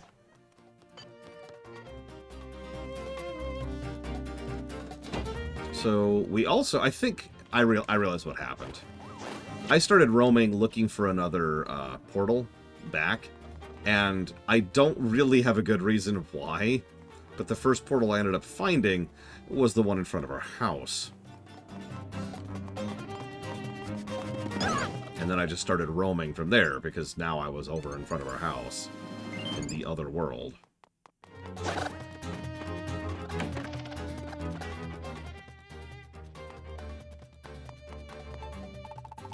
Hey, think I look strong? Yeah. You lying? Because your ears twitch real funny there. Mine do that all the time when I lie. They twitch all the time. You know, I may not look like it, but I'm a regular at the Treacherous Tower. What do you mean you've never heard of the Treacherous Tower? Well, you know Death Mountain? It's right on top of that. It's where all the tough guys go for fun. What do you want? Brat! Well, with all the monsters running around, more and more folks are taking refuge here. Customers everywhere. It really gets my goat. I just want to drink a little bit of milk in peace. Why can't everyone leave me alone and scram? Here I am, working for the royal family as if it weren't their fault things have fallen apart. Look around, kiddo. It's all thieves and creepy masked folk in this village. It's not royal about this place. Poor little cuckoos. Their coop got all smashed up. All that's left is these eggs. Don't worry, little eggsies. I'll make sure nothing happens to you. Yum, yum, yum. But the boss of our little village here? Yeah, he wouldn't waste time on someone like you. He's busy stashing away that new painting he's got. Thing must be worth a fortune. That thief girl knows where it is. She'd best keep her trap shut. Unless she wants to tell me where it is. Whole thing kind of inspired me, actually. Want to hear my latest ditty?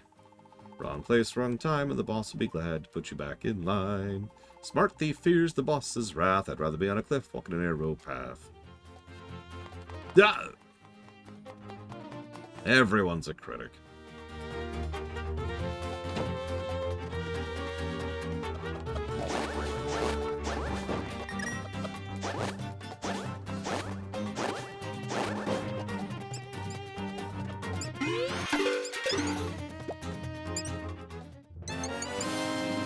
You know, that's a good question, Czar. I'm kind of with you, though. I've encountered a lot of annoying mascot-type characters over the years. Wait, seriously, Blade Travel? Ugh. Good luck, Kitten Fan. You probably don't need it.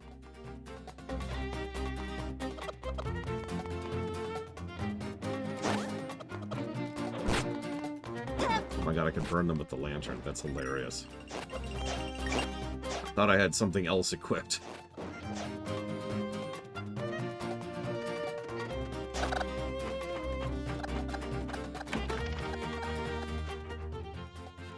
Whoops, god dang it. Pay attention, Laura.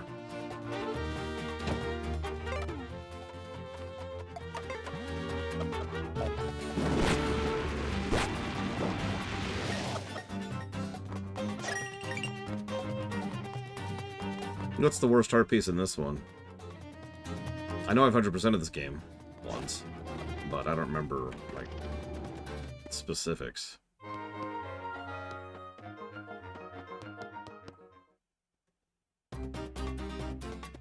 Oh. Never mind, I do remember that particular minigame. Yeah, that took me a minute. May have gone back to that a few times. Many years ago I felt so free. Thought I chose the thief's life, but really it chose me. Every time I say I'm leaving, this accursed life sets me back to thieving. Oh, hey there, little guy. Sorry, I was just singing out loud. It's an old tune. You probably wouldn't know it. What do you think of the place? A little rough for you, huh? I don't mind it so much. At least there's still a strong musical culture in town. It's a tradition with us. Really? Mind if I rob you, guy?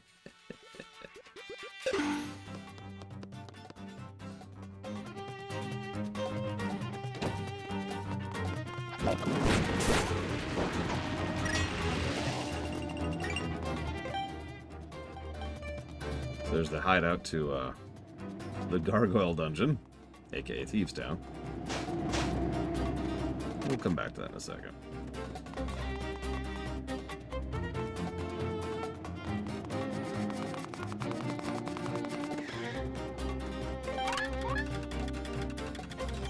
You should take a break. Please stop playing this game. Please? I'll pay you money if you stop playing the game. with people and not wanting me to play their games. Oh, how much is that golden bee? Okay. Boss went and hid my thief girl away where no one could hear what she had to say. Sometimes it hurts too much to care. You think knowledge is power, but it's really despair. What are you staring at? I don't know nothing about the thief girl. It's just a song. Boss locked her up somewhere and threw away the key. Why does he gotta give that? Why? Yeah, quad 9 rupees for a gold bee. No. I haven't seen one spawn yet, but I'm not that desperate. Those statues at the north end of town are entrances to some sort of hideout. Gives me the chills just looking at them. Once knocked on the door, but they told me to make like a piece of fruit and scoot. Wish I had the strength to leave this terrible place entirely.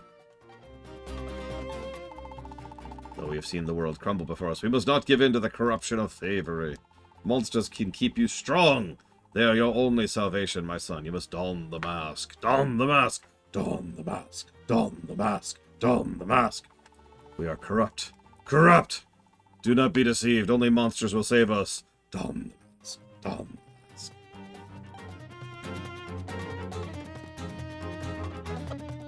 So, we've got apocalyptic religions. That's cool. That's cool.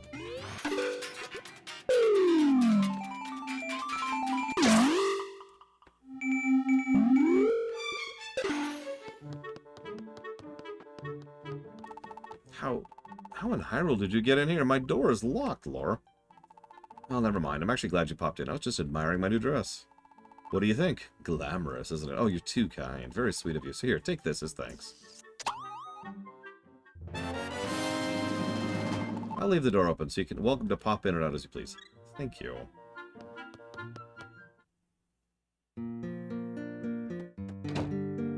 Okay. Why do I keep hearing a... Oh yeah, I need the sand rod.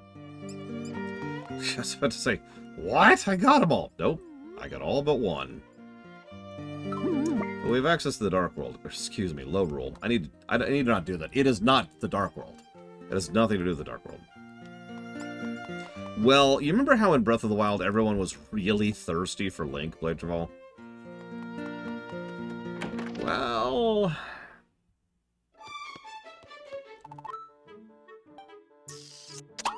Please stop doing that. Thank you. You don't mind if I enter your wardrobe, right? I mean, Lord knows everyone's always thirsty for Link, but no, Breath of the Wild really cranked that up to 11. Which is why he must never get together with Zelda. Everyone was constantly fawning over him.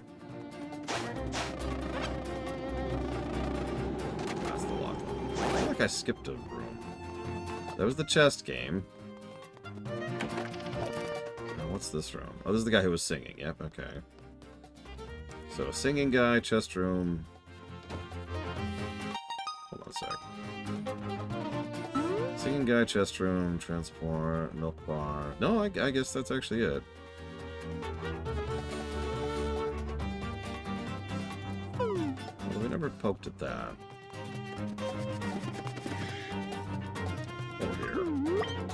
Oh my god, that's a hell of a province. Look at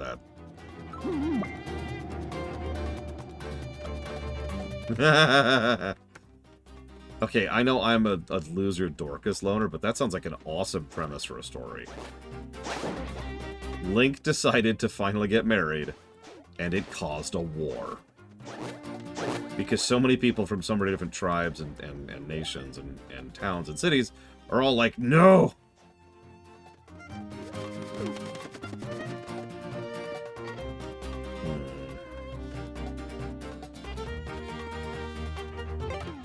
So right now we've rented the hookshot, the hammer, and the wind thing. And who won? Ravio.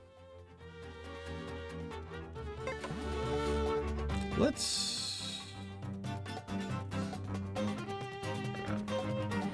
So normally I'd go save, but let's just do a save state to speed this up a little bit. Good afternoon, Walker. Did you get your invite? Let me get my timer going here.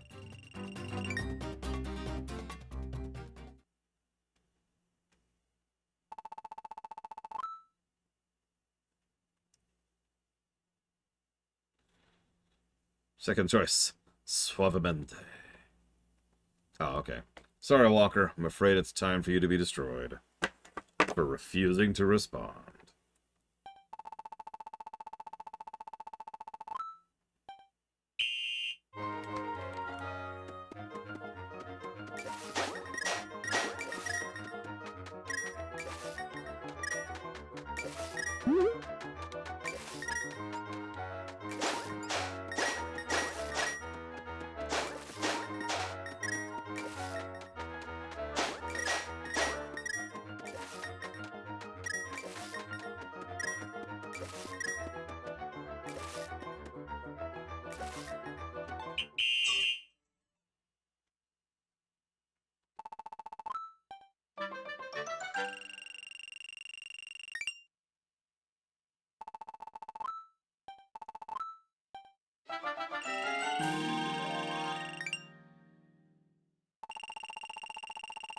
Aw, thank you, Walker. I hope the move goes smoothly, too. I doubt it, but you never know. Stranger things have happened. See, what I really need is... And I need to win the lottery, like, right now.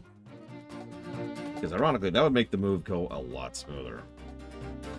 So we'll put those... for Sea of Stars, Gravity Circuit, Chained Echoes. Yeah, right now I'm looking at the possibility of having to move into a shed or something similar for my streaming setup. We'll see. I've actually looked into getting a professional shed set up, an actual streaming shed, which I know several big-time streamers use. Naturally, big-time streamers make a little bit more money than I do, and I don't have, 20 grand lying around to buy a shed, so... Well, in this case, what I'd probably do is something a little bit more low-key loaner, because even with, like, initial lottery winnings, I could leverage that to get an initial loan. Because lottery winnings take a while to come in, right? A few months at least for everything to clear. But I could go get a loan now. I could go move and buy a house now. And the significance there is that there would be a transitionary period. See, some of you probably don't actually know how this works. But when you're buying a house, you need to sell the house you're in to afford the new house you're moving to. And so there's kind of this gap in between sold and purchased that needs to be accommodated, especially when you're dealing with 3 children and 3 adults and 2 pets. So... that sucks.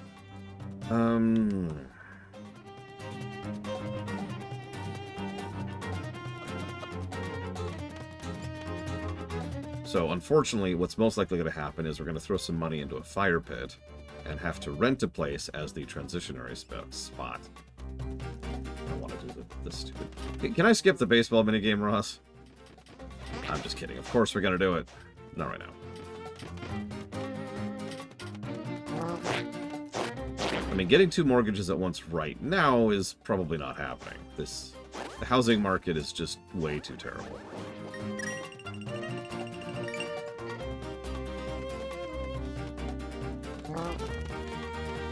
I mean, honestly, the only reason we can afford a house at all is because we have 3 full-time working adults.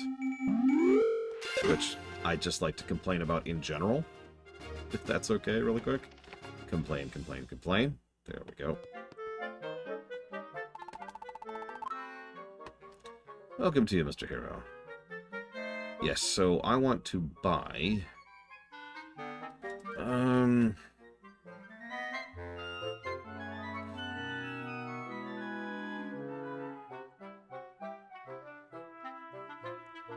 It is possible it will, Walker. There are several federal commissions which are actually getting involved in trying to crack down on some of the more illegal stuff that real estate agents have been doing in order to try and crank prices up.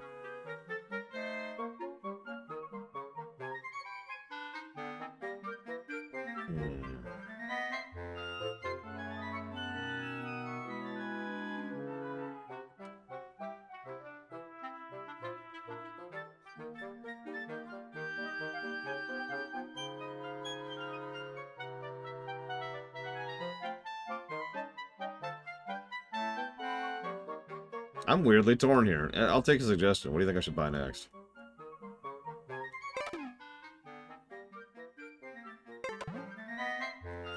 My knee-jerk thought is hammer.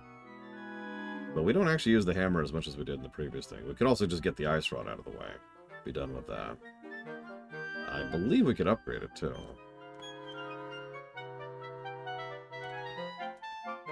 We could also save up for the sand rod. That's actually not a bad idea. We absolutely need the sand rod. Yeah, okay. Let's save up for the sand rod. Ah.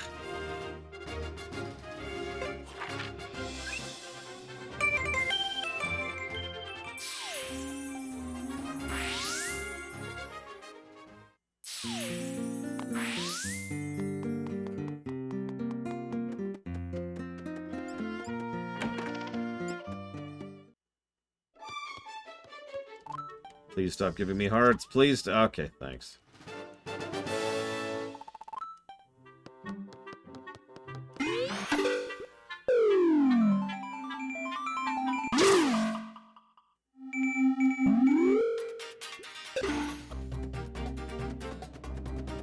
Alright.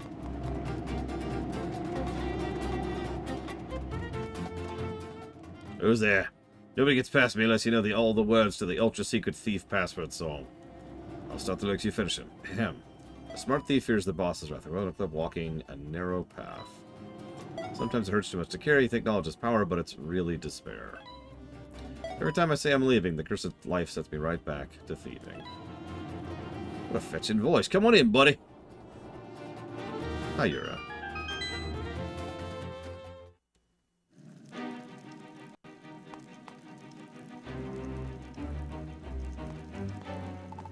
Never seen you around here before. One of them new recruits, eh? Perfect timing. Take over here on guard duty for me. Have fun, and don't do nothing that'll get me in trouble. Fresh mate. Want to get me from fresh air. Fresh meat, fresh air. Do-do-do-do-do. It's kind of catchy. Maybe I'll see if the bard can put a tune to that. Fresh meat, fresh air. Okay.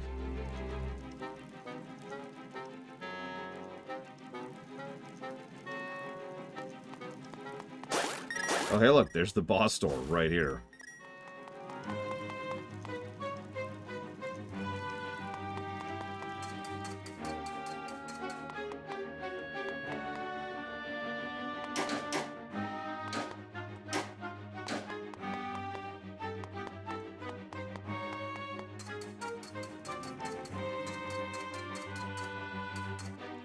I wonder who that is down there. I wouldn't worry too much about it.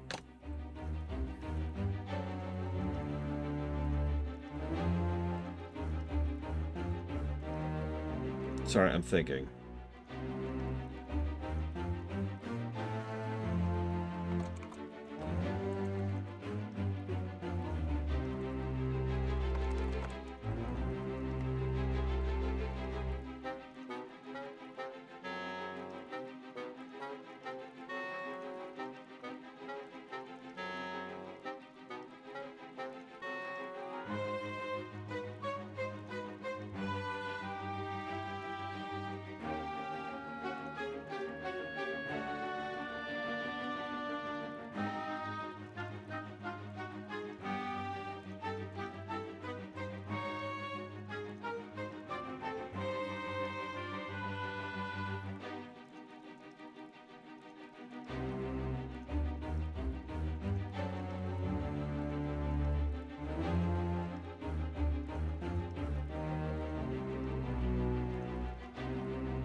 Apologies, I'm doing some paperwork cleanup I kind of meant to do earlier.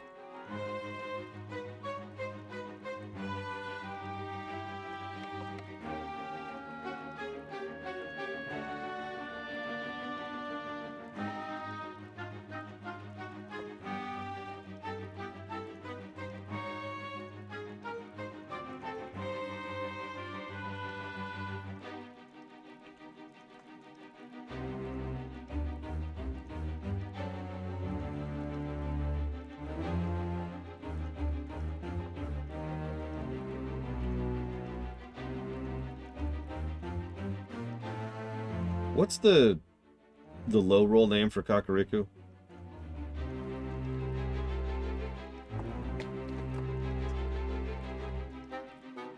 Let me get the name of the damn place right now. If you say Thieves Town, I'm gonna laugh. It's Thieves Town. Yeah.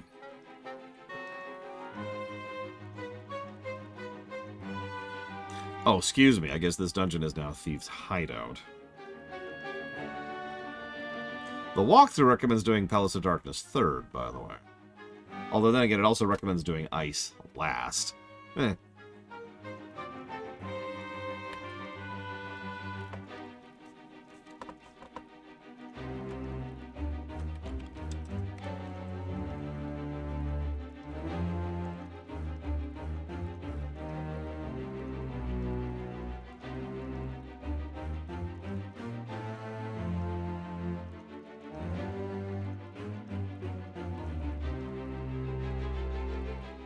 Alright, sorry.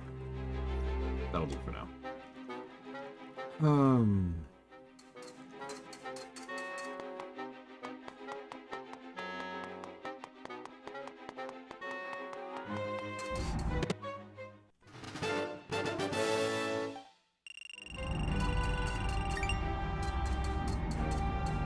Oh yeah, itemization. That was the other thing I was just thinking about.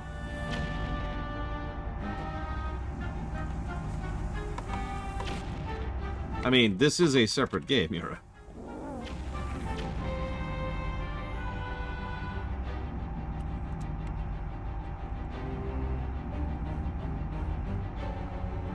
But it is intended as a sequel.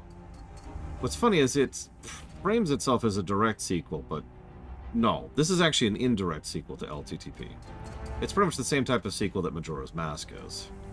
It follows the events more or less immediately, but is not informed by those events. In fact, in many ways, this is kind of a, I guess, an expansion? That's not the right word. Let's use examination. You could also use the word subversion. I hate using the word subversion, but it's a valid word here. It's kind of a subversion of Link to the Past.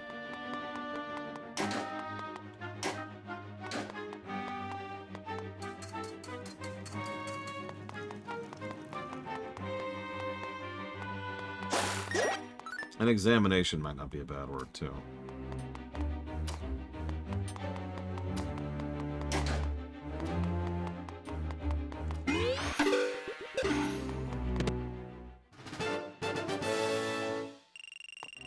No, I'm pretty sure this game will score better than LTTP. As long as it doesn't have a bullcrap section, which I don't think it will.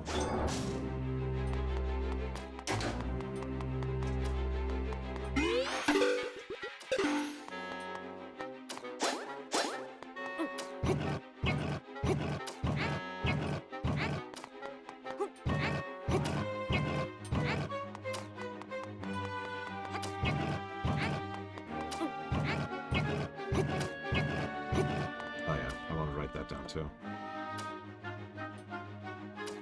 Another MSQ.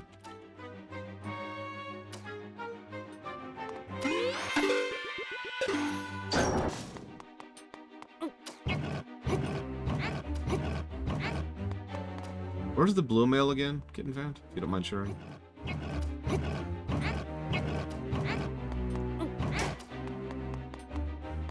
Swamp. That's funny because I was planning to do that dungeon next. You get armor a lot earlier than an LTTP. I feel like I did desert second. No, third last time? No, that's not right either. Fourth? I don't actually remember now. I think I think I did desert like seventh. Hang on. Yeah, exactly, Ross. 1, 2, 3, 4, 5, sixth. Sixth.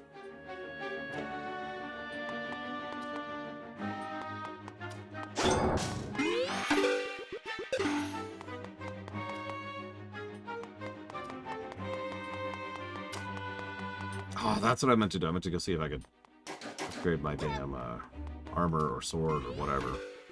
With the Master Ore we already got.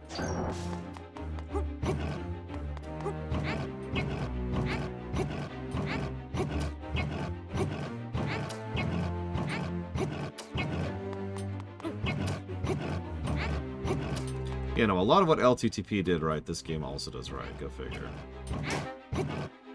Ah, I need 2 Master War. Hard. Well, that's good to know anyways.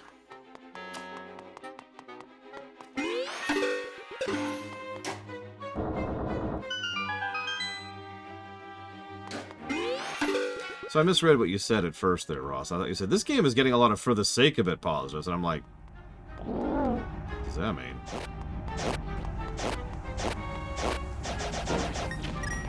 Oh yeah, I should write that down too. Plus to gameplay, Vandalia.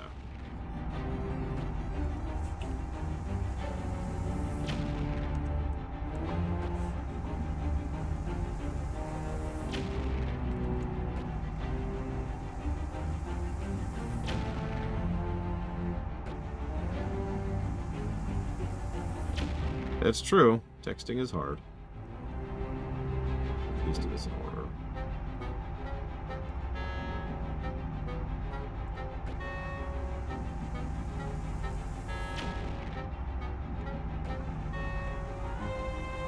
See, Vandalia is putting that towards... Hang on.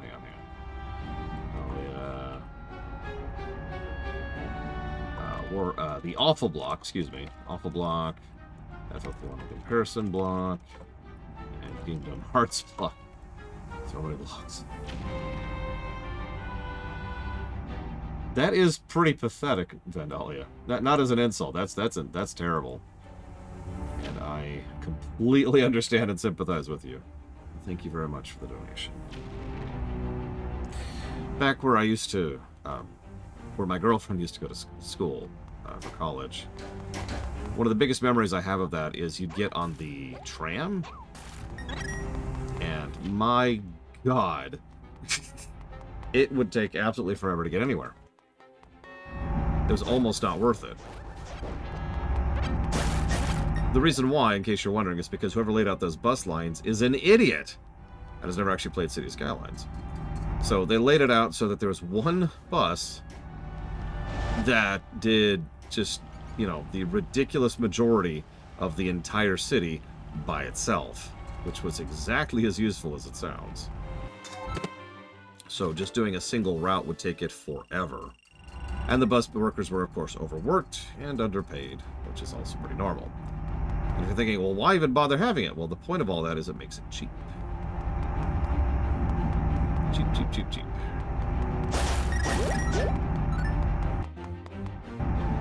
Have I actually sat down and watched The Room? No, I don't hate myself.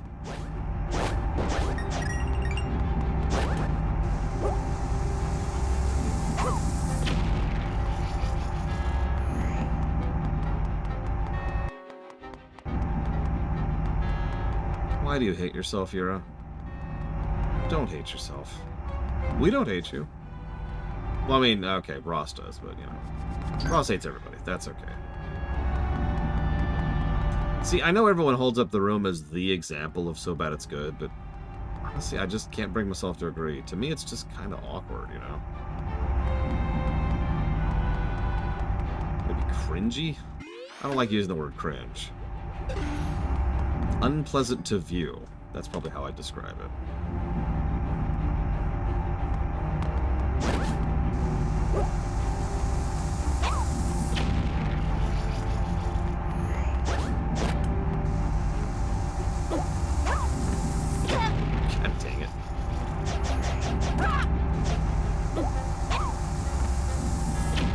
Fine game. Being a dick about it.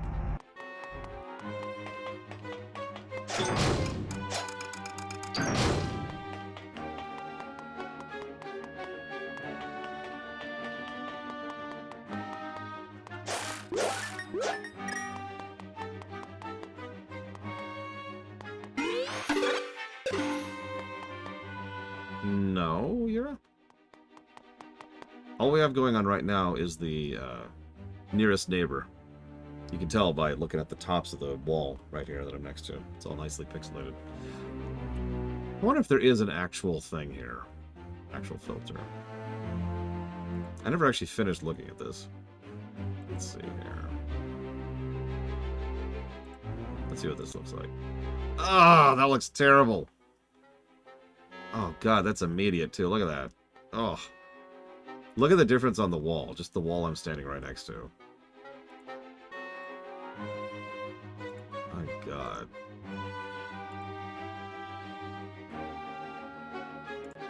Ah, there we go. Okay. I don't have a key.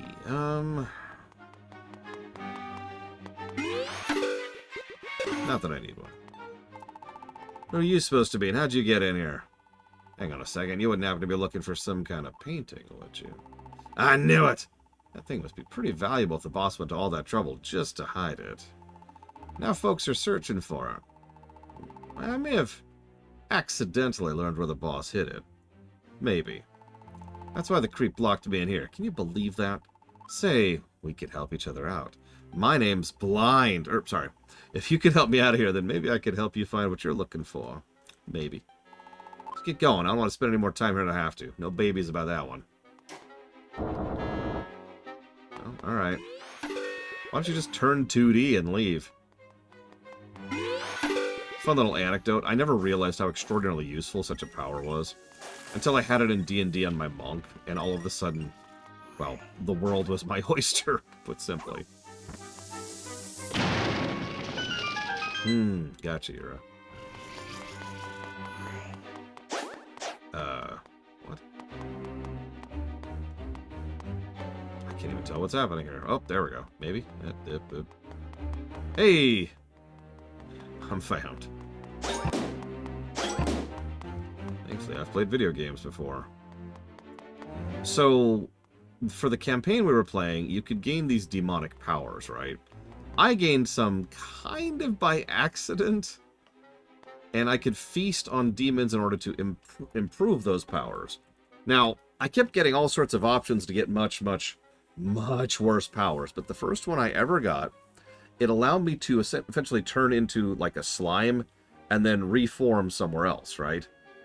Think Odo from DS9, if you're familiar with it. So, that was incredibly useful. Because all of a sudden, I can go through keyholes. I can go through bars. If something eats me alive, I can get right back out. That actually happened. Like, it was extremely useful. At one point, we just kind of smashed a crack through a wall, and I just went right through the wall.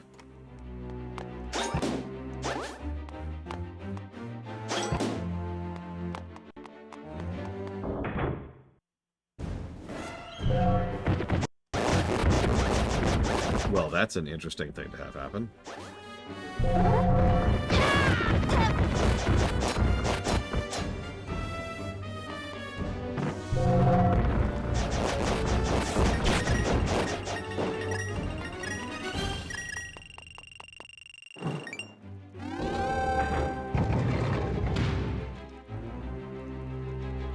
That's true, Loner. I hadn't thought about that. Like I said, useful. D&D is wonderful for coming up with all kinds of things you wouldn't think were useful, but no. No, you can do some fun stuff with that.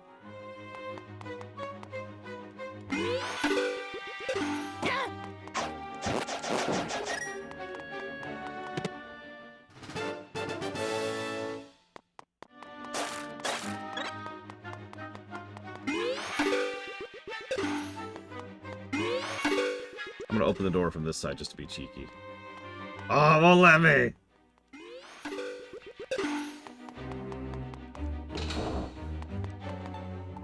Oh, thank you very much. You saved my life. Please take me outside. That painting you're looking for is hidden on the outskirts of town. I'll take you to it. Right. Yeah. What do you think you're doing? Take me outside. That's what I'm doing. Do I have to literally carry you?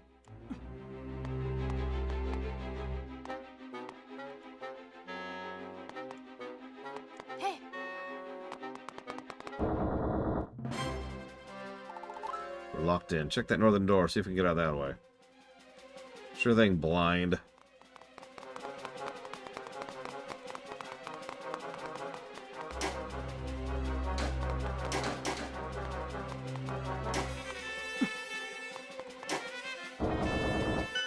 So there's a tutorial for that mechanic.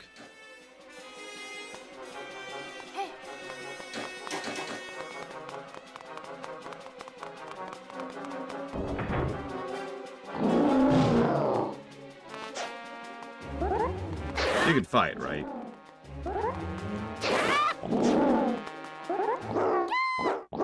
But...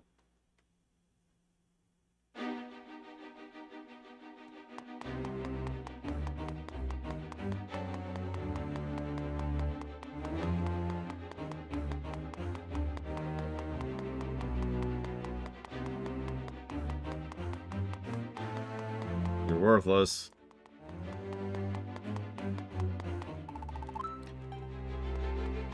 Hey.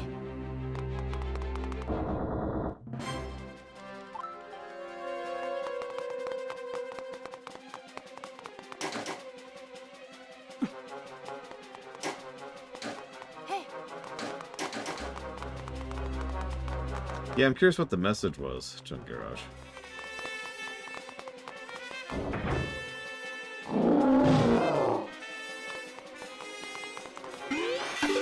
Whoops, wrong button.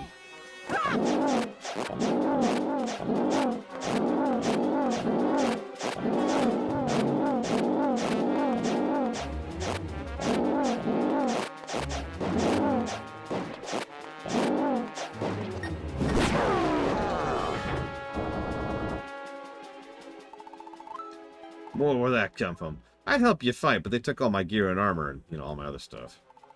Plus, I'd actually be getting in the way. I'm so hungry. Starving, actually. So I'm weak and feeble and so on, you know? Uh-huh. I believe you.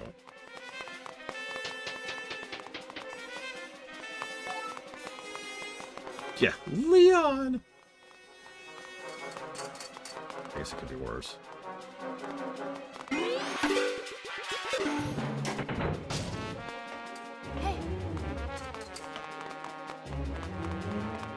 Yeah, no, she's blind. She's blind. I've played Link to the Past. I know how this is going.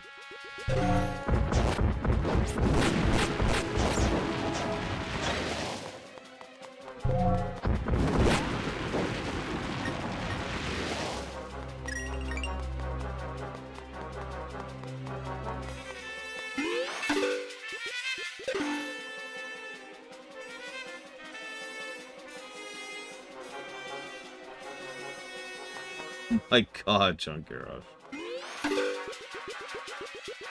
Reminds me of an episode of Batman, actually. The animated series, or rather, Batman Beyond.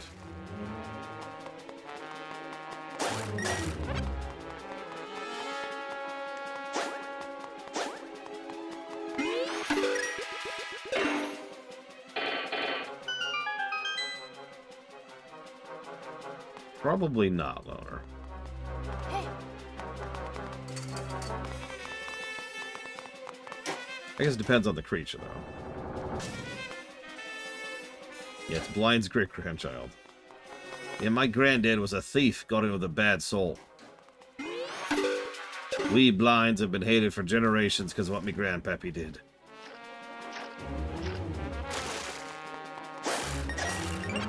That's why I robbed my way to victory, ma.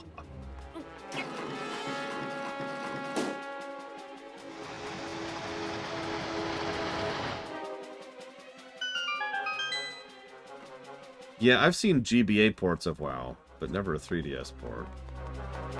I wonder how you do it.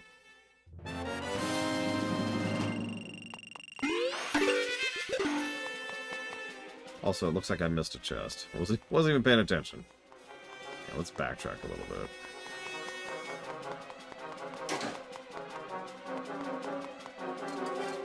Yeah, draw distance.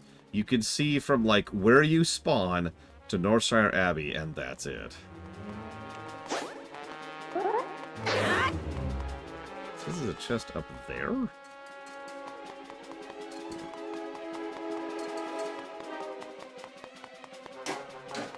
Hey.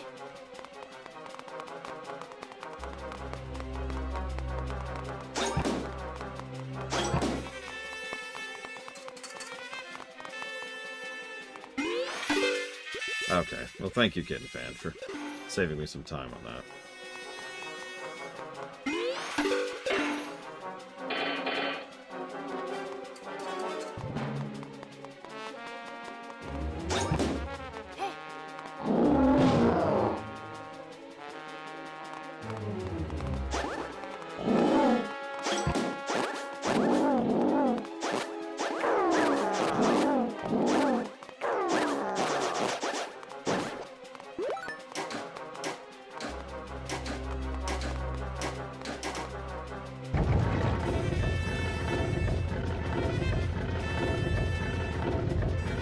Oh, I'll accept that. I mean, there's an extremely high chance that WoW will get ported to the Xbox. I would be shocked if it isn't. Or... the...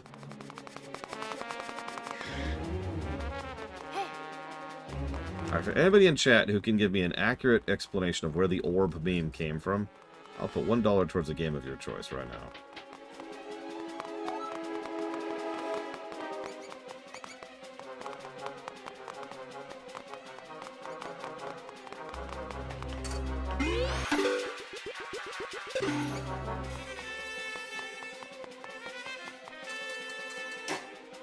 I mean, Speedrunners is accurate, but not really kind of the level of detail I was going for. Come here, blind. Come here. Come here. Come here.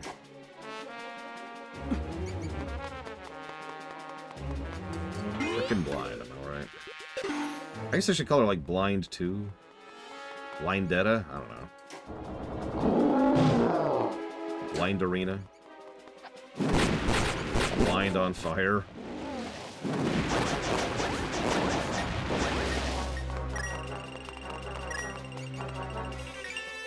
Her name is Death! I love it. I love it.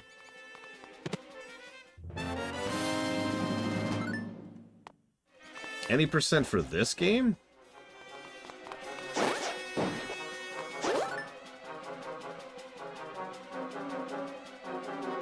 $15 minutes.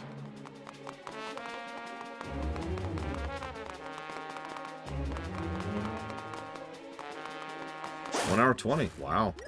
So I was going to give a glitchless guess as well. But, you know.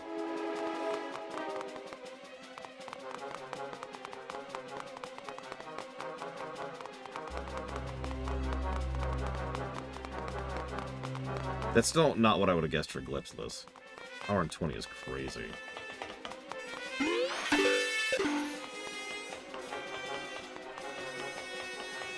Hey. 3 hours, wow. That is insane. Quick.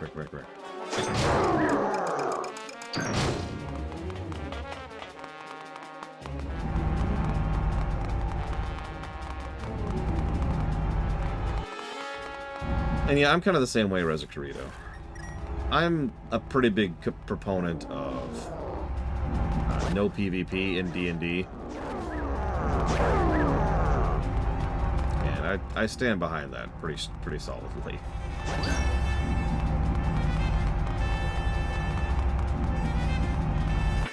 Now, if it's like fully willing and consensual PvP, sure. But that's different.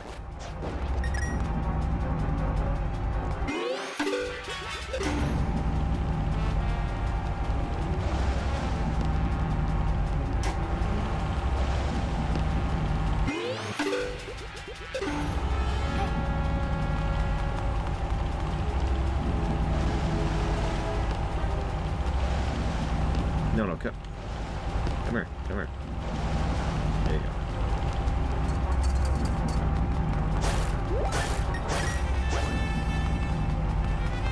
Oh, absolutely, Triaxia. All the time.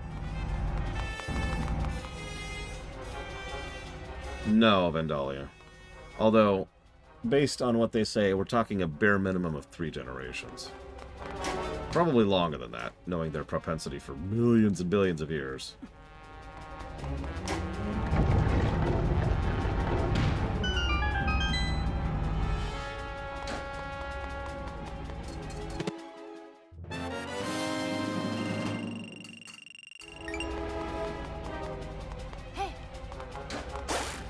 Yeah, it's probably been 10,000 generations.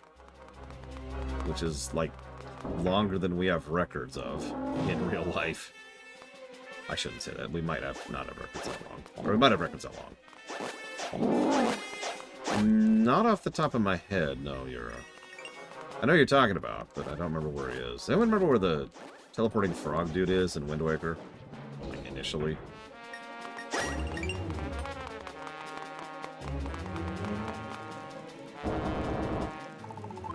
Cut off. That big door's the only way out of here. Hope you got a key for that, kid. Yeah. Well, it depends on how we define generations, but the average is about 22.5 years. So, 22,500 years.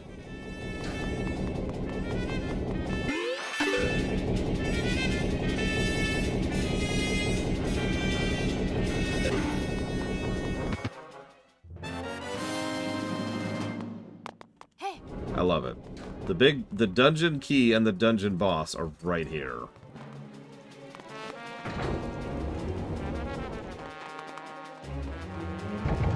Oh no! She was against us all along. Silly girl, do you think I'd let you escape with your little hero? It's... I don't know who the hell that is.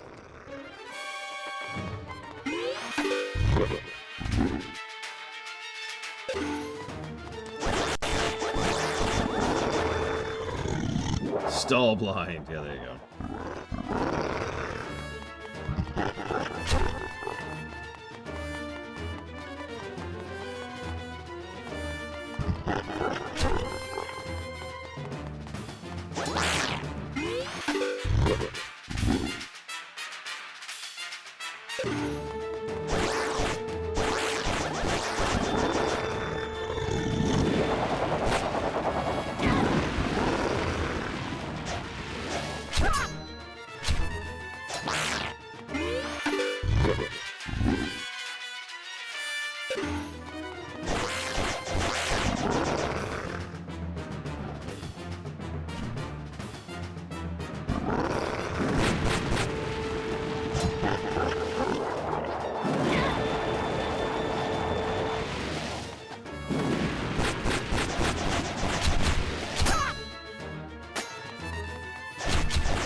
Yep, no.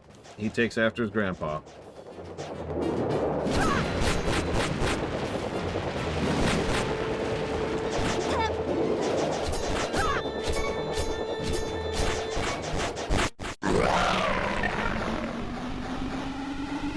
Sure, Triaxia. Good dungeon, good boss.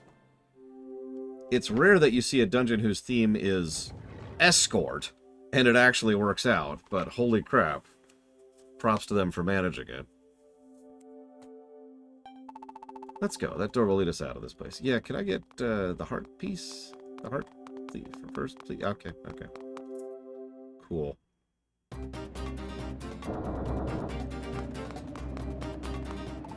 You're looking for that painting, yeah? One of the kind of younger, elder-looking fella? I'll show you what's hidden. Come on, follow me. You better have a heart container for me. I'm going to be a little pissed. That's the one, right? Don't see what the big deal is. What's so special about this painting?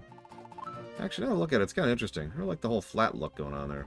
Almost looks like you just walked right into the painting and got trapped there, you know? Listen to me, getting all wrapped up in a painting. Anyways, thanks for getting me out of the dungeon. See ya.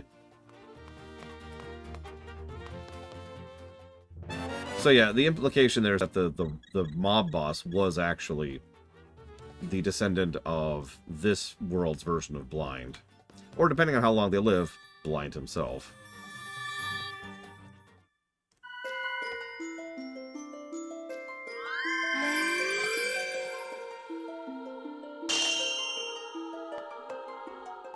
Where am I? You're the blacksmith's apprentice. What are you doing here? And with the master's sword, no less.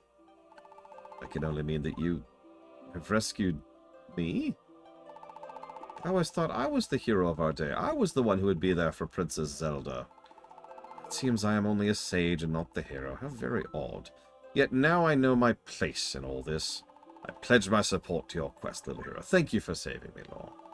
Now please, find the rest of the 7 sages before it is too late. And I suppose if you're the hero, then you have more need of the sand rod than have I. Wish I could give it to you as a gift, but truth be told, it's not mine. It belongs to a merchant named Ravio.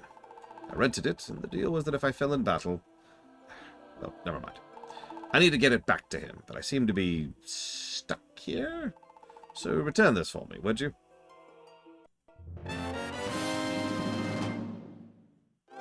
Do I have to? Who could have guessed that this would be my fate, to stand here while you save the world? Still, I have my place, you have yours. Rescue the 7 sages. Ta-ta!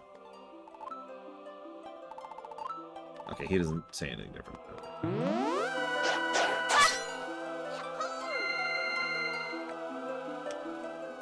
Oh, nice, Drahexia.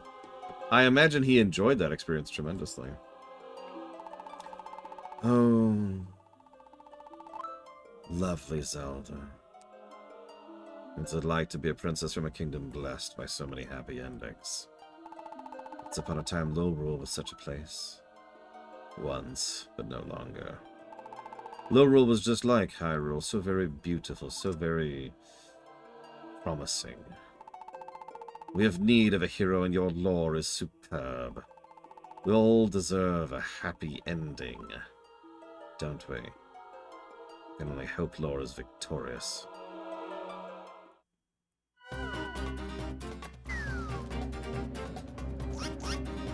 What? No! No! No! God damn you!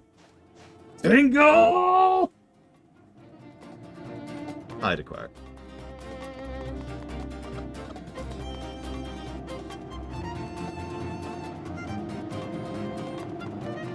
I knew it, Quack. You're the one stealing all my items back from you. How could you? Whatever, I've got 2 things now, so what I really want to do is be in the other world. Die. Die, die, die. Die in a fire. Die in a fire. Oops, too far. Too far.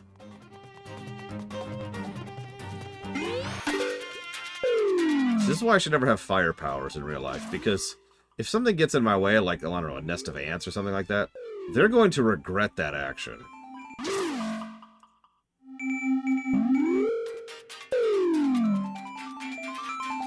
Sorry, I've done this a couple of times on accident. I did not intend to. Please don't give me your heart. No, I don't want your heart. Please don't give me your heart. Stop. God damn you, woman. God damn you. Probably not, Trihex. It would depend on how they did it. Repeating a story beat is not a negative in and of itself. A bad story beat is a negative.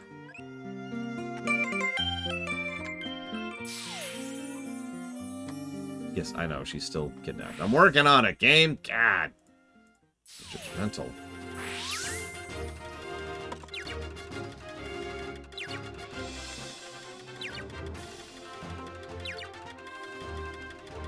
Good night, 040. What's your plan for the crisis? I actually just burned the guy who asked that to a crisp. It's okay, I'm the Lich King. He becomes a fire skeleton. He gets to live forever. Cool. Next question.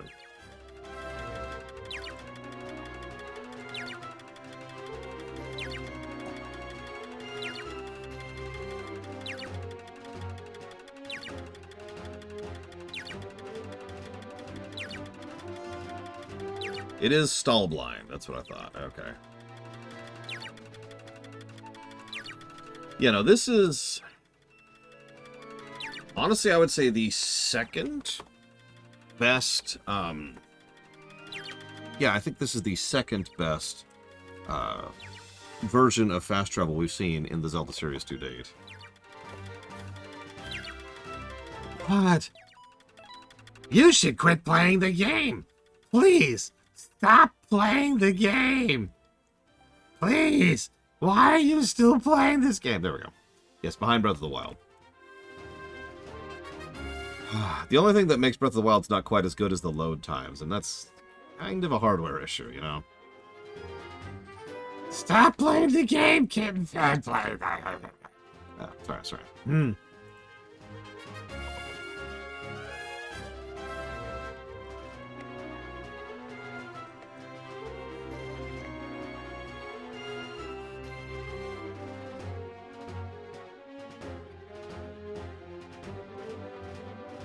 Oh, easily Hedgehog, Jira. We all know the answer to that.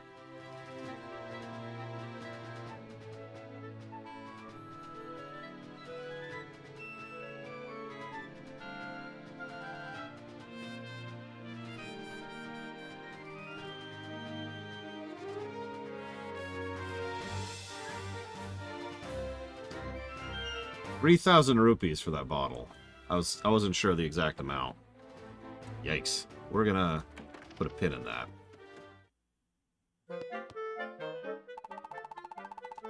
Oh, Mr. Hero, one of my other customers finally returned his rental item, and here it is. The sand rod. Wonder what it does. Well, you better snatch it up quick before someone else gets it first. I will kill you so hard. And I'm going to. I'm going to kill you, Ravio. In bed.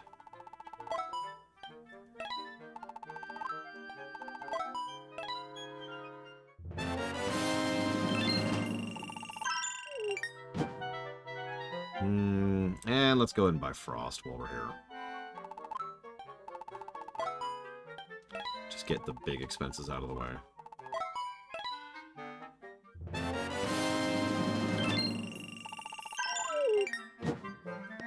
What are you doing with all this money, Ravio? Like, this is not a small amount of money that I am giving you.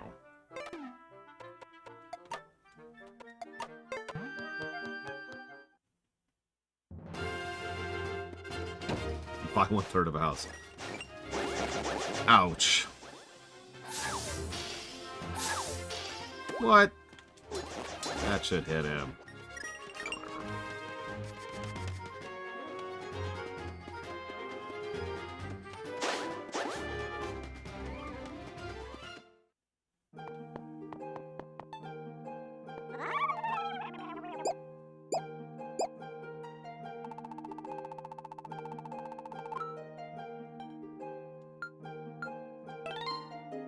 Much as I'd love to have the upgraded ice rod, I need the upgraded sand rod, so...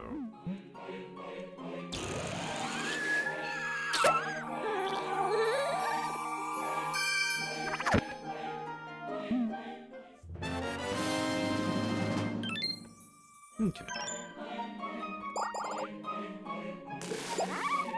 Yes, the nice rod.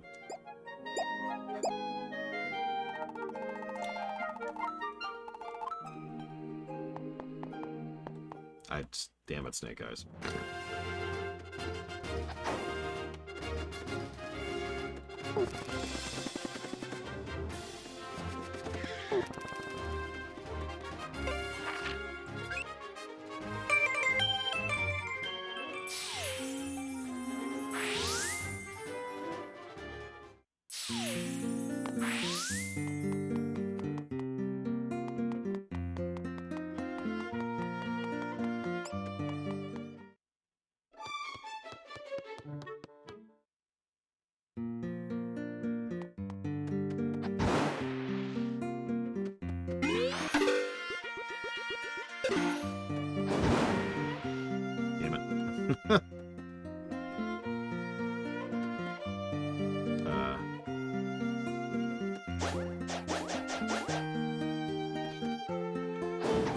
There we go. See, I did that and it just reformed it. I guess I screwed it up.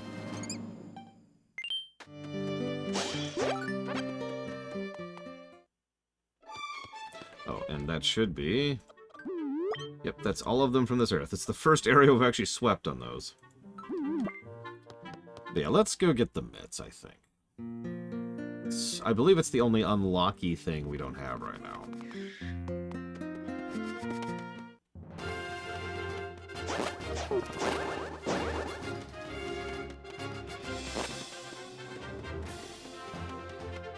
And since the game has given me no guidance at all, and I'd kind of like to be at least a little bit efficient about this.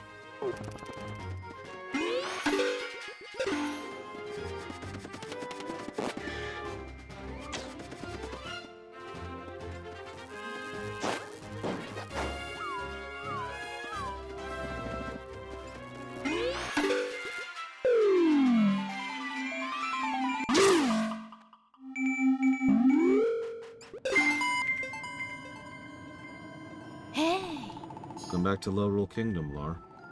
You find yourself near a swamp that is dread and a rotting place. Within it I sense a very faint presence of a sage. And how odd, I also sense desert sand near the sage, but there is no desert in Lowrule.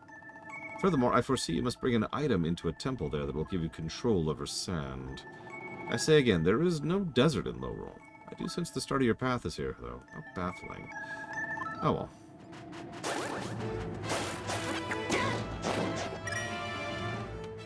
I wouldn't worry about it. I'm a professional treasure hunter. I can't go anywhere without being recognized. Having a tough time here, though. If only I could manipulate sand and wind. Well, as it happens. Remind me to get some, berries soon. That's probably...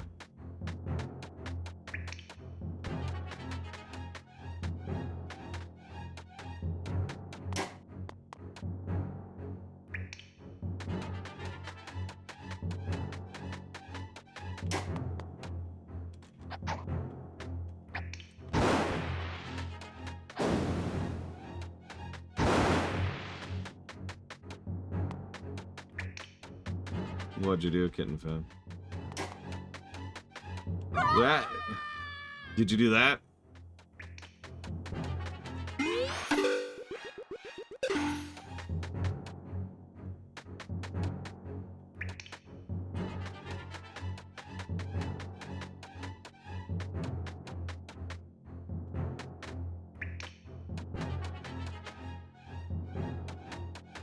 Oh my god. Blacksmith's wife is over there. Ah! Why?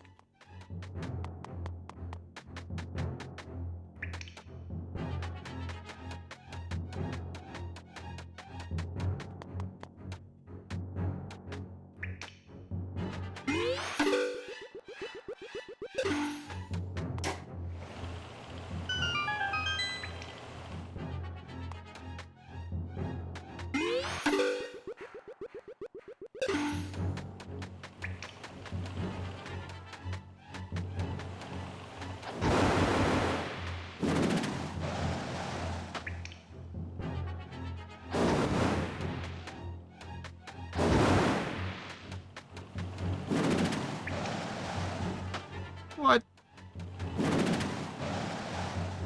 Oh, come on, game.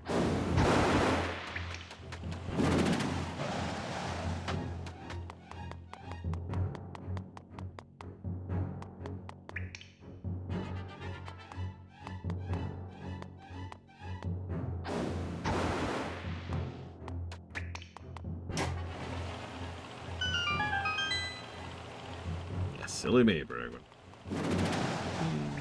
Yep.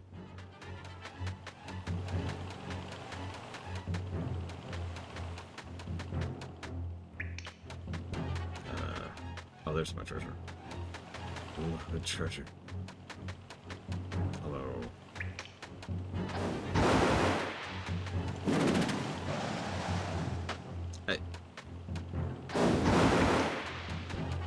I do like how the sand rod doesn't use very much magic, which is good. The wind, not so much.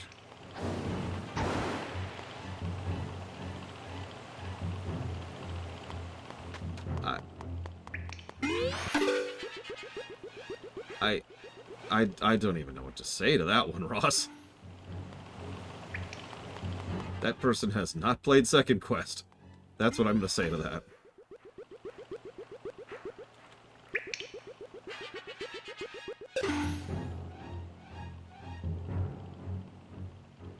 I don't know how to pronounce that. Sigurd Ulfler? God, I'm terrible at pronunciations. I apologize. Thank you for the sub. I appreciate it and your support. If you don't happen to know, you can put that towards up to 3 upcoming streams to increase interest in them.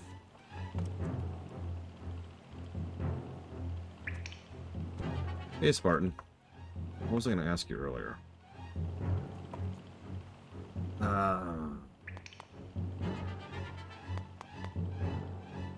I think we were talking about the minimum change game. And what minimum changes we can make to Twilight Princess to make it better. I think that's when I was going to ping you about that. How do I get over there?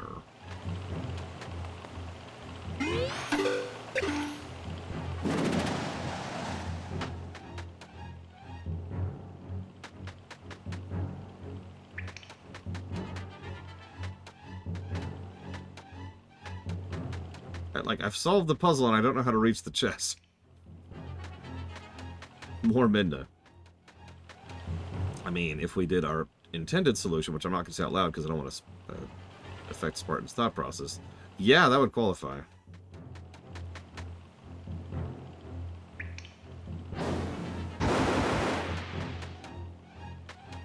Okay, but then how do I get up there?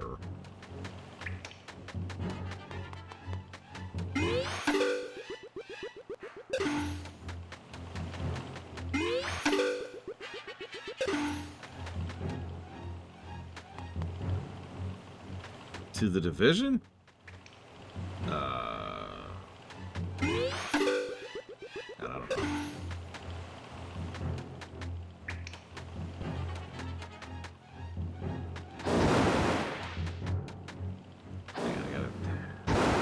Let's get back up.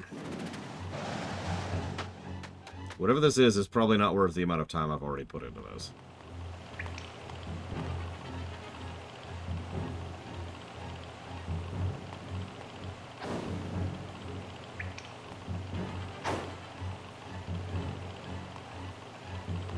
Well, that's an interesting question, Ross. A very interesting question.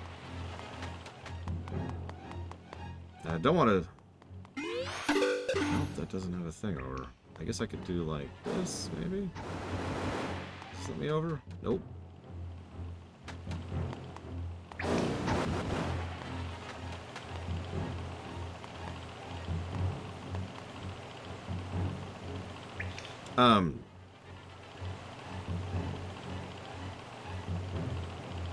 Master Quest's dungeons...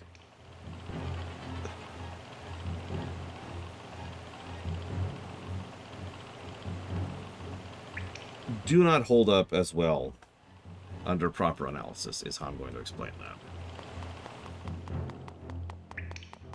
I think that's the simplest way I could put that.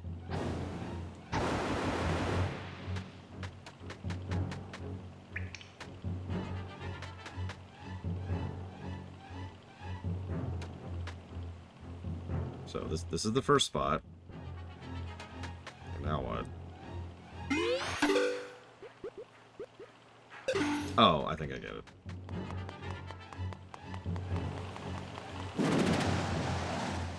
Jesus. I have not, Euro. 300 rupees. Yeah, that was absolutely not worth my time. God damn.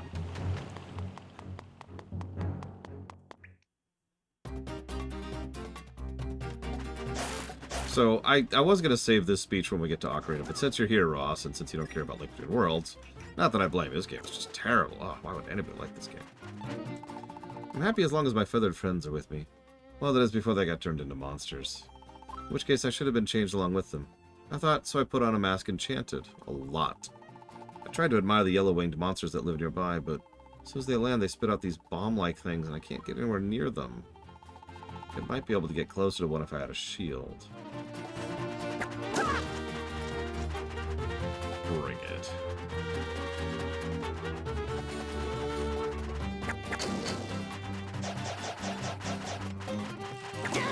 I mean, that was true in LTTP as well. You know, it seems they were just less obvious about it there.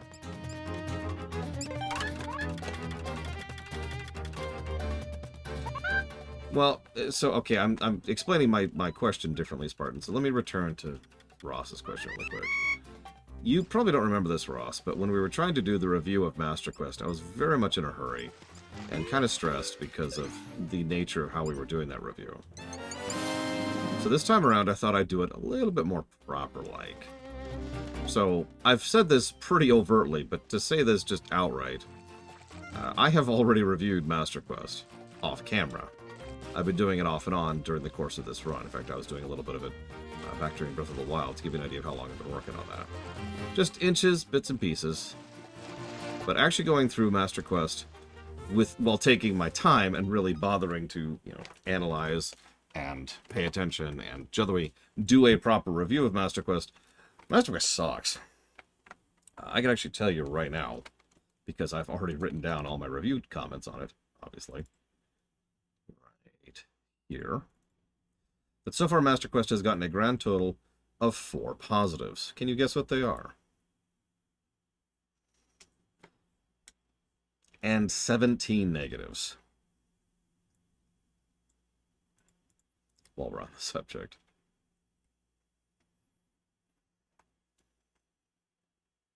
Put this over here so I don't actually get in the way. Aw.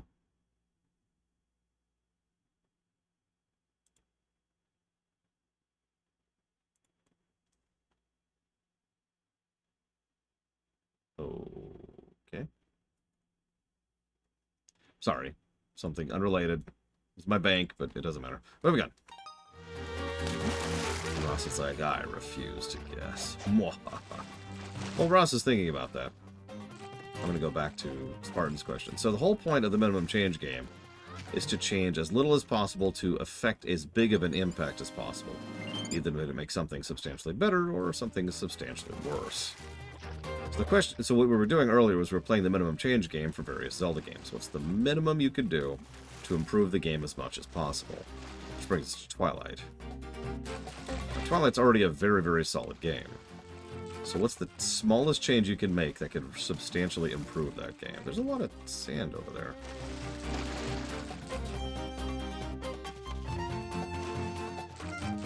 The Minda's Lament override? I can see that. Remove the dodge with Dark Souls. Ah!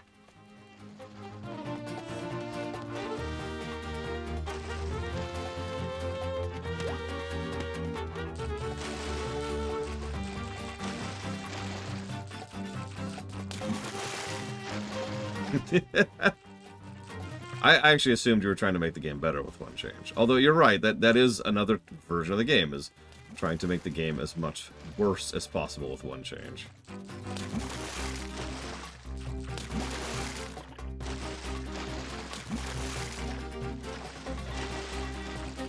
Alright, I think I officially have run into the wall. Let's go ahead and do this. Or I can't? Oh, that's interesting. I'll do it over here then.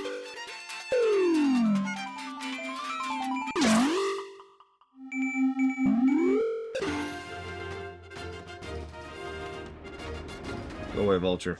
Go away.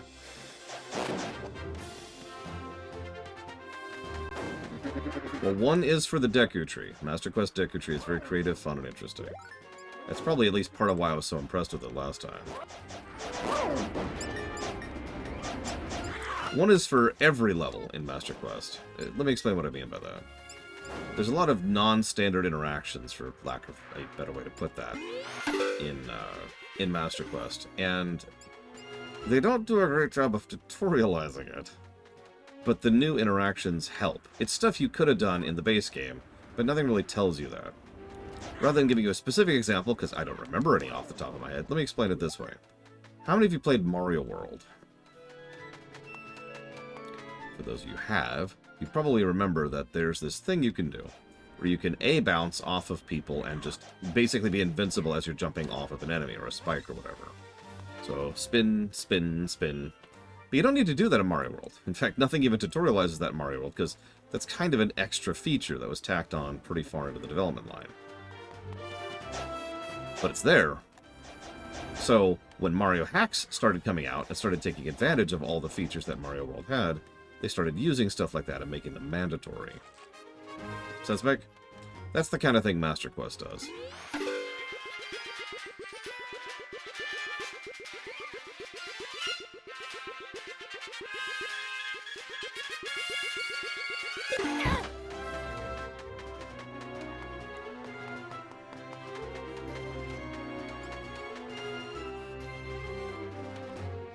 Make the areas you could hookshot onto bigger?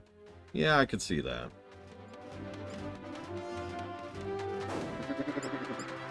I wonder. Aw.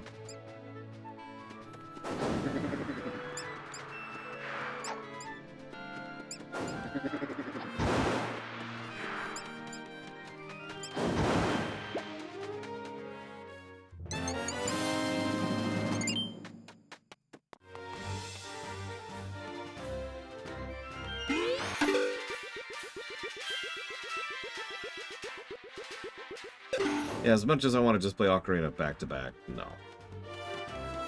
I staggered it properly.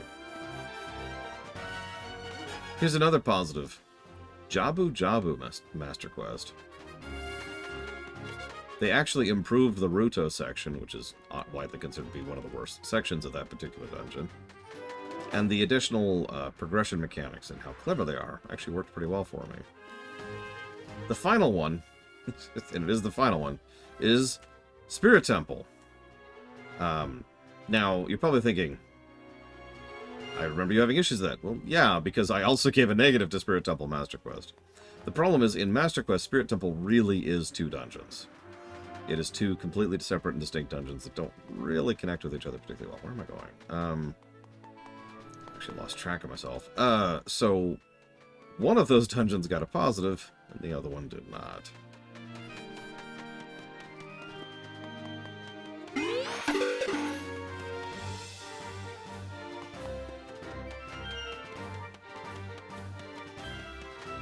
Master Quest Wander Temple. Hang on. So let's see. 1, 2, oh my god. 1, 2, 3, 4, 5 negatives for Master Quest Water Temple. I need to remember that I even have this stupid thing. Where is it? Where is it? Where is it? There it is.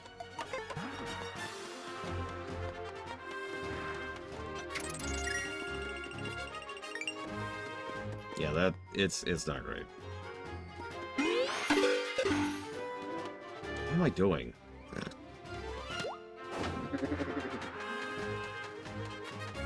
I'm getting way too mentally distracted, that's what I'm doing.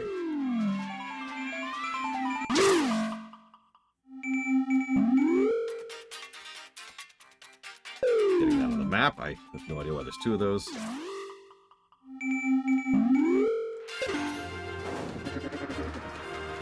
Kind of Spartan.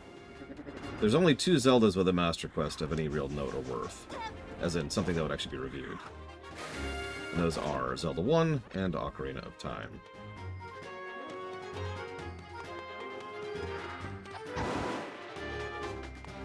The reason that they're the only ones getting a review is because they're not a difficulty mode, they are all new content.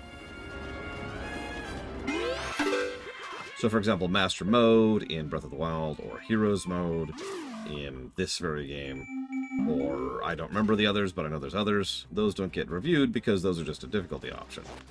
We don't play through the entire game a second time to review a difficulty option. But when there's completely new content, with new dungeons and new puzzles, new enemy design, or new enemy encounter design, that's something we review. Zelda 2 actually had New Game Plus. So, either way, no. I'm not sure I could say in total sincerity that I would consider Zelda 1 a solid game without Second Quest. But I will say it scored a lot better, for whatever that's worth.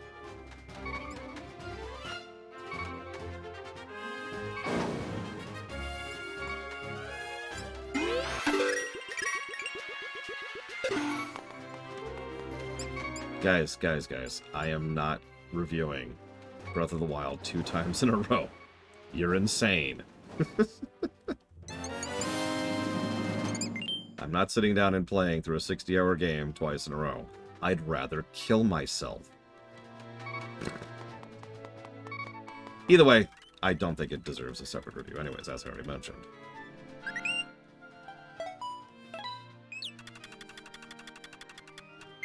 Like, are there differences? Yes. Do they qualify for a separate review? No.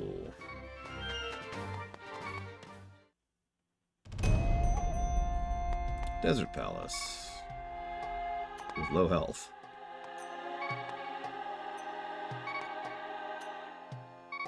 Oh yeah, sorry, suicide. Although I guess we don't have to do that anymore, because YouTube's just YouTubing it up nowadays.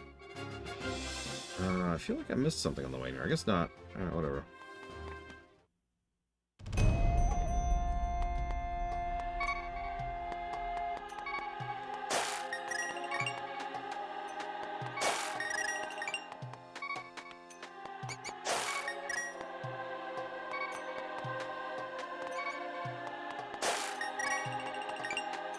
So far, the music has been very weird to me.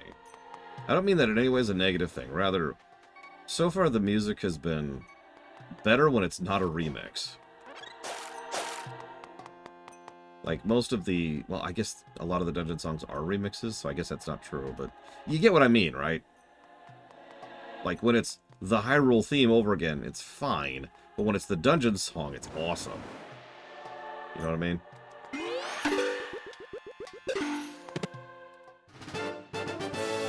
Oh, by the way, very small little tidbit here. Check this out. I don't know if you noticed. The eyeballs are watching us. Look on the right side of the screen. It's more obvious over there.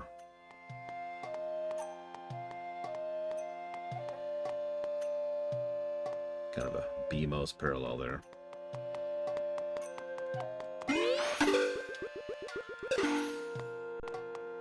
Yeah, the dungeon songs are a lot of why I feel this game will get some music positives. Plural. God,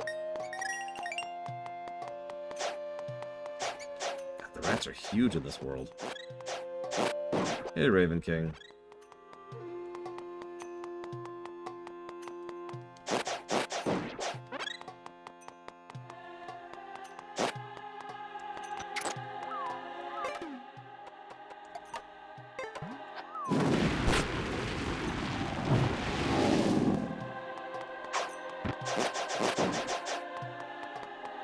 Yeah, these are New York rats. Ugh.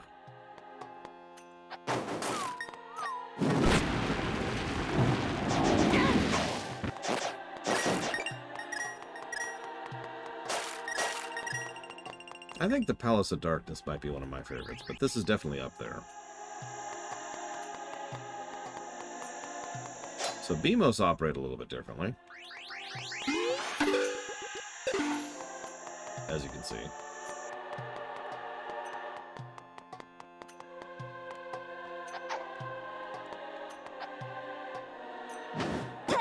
Okay. Oh. No? Not sure why that was happening. Whatever. We'll figure it out.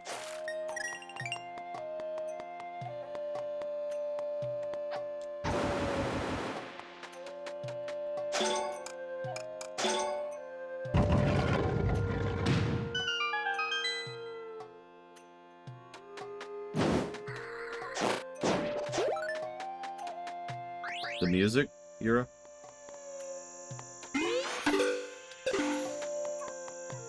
I can see that.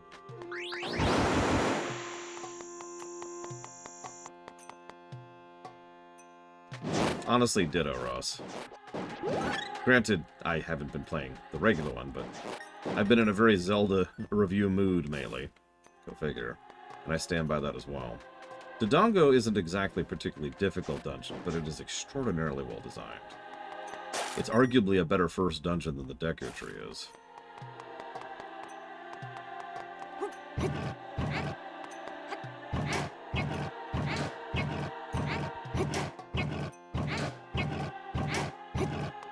Like, if you need to know what a Zelda dungeon is, the Dodongo's Cavern, that's seminal Zelda dungeon design right there.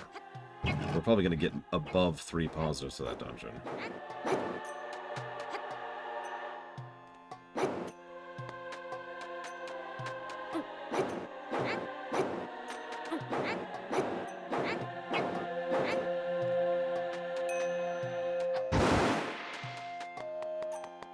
Oh, who knows, Raven King? I mean, it's not like you have to agree with someone to like their presence, right? If that was a requirement, I don't think anybody would hang out with anybody else. Ah. Sorry. Oh, whoops. Whatever. Well, I was trying to do it quicker, and I made it harder for myself, of course.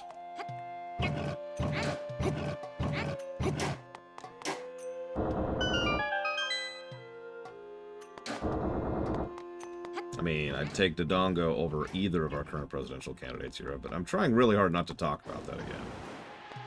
I haven't gotten complaints yet, but I can feel the complaints, you know, they're there in the distance.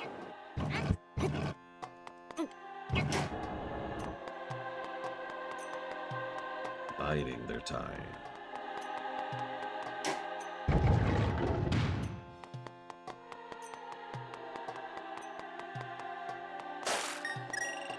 Oh man, if thought crimes exist, we are all screwed.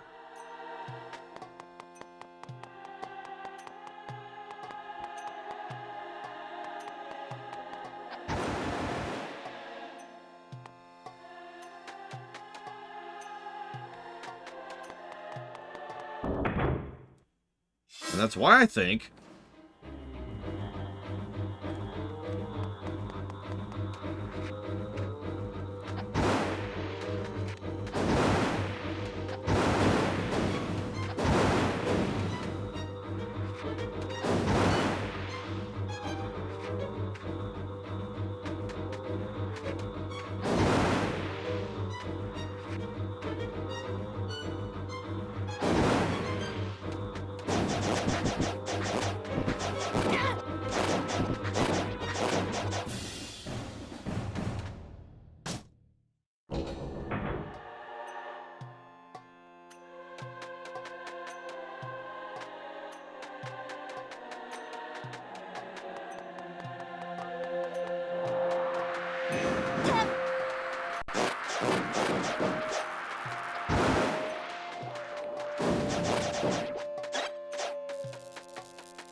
I should probably kill him. You never know. Might be a benefit to doing so. See, I'm a pragmatic sort. I won't kill you because, I like killing, but it might be useful to kill you.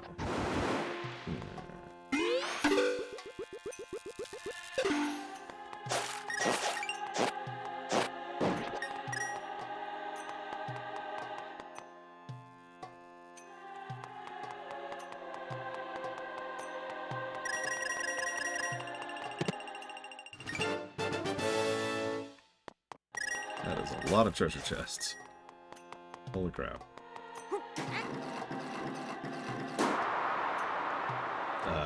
I didn't do it. Oh god. Oh god.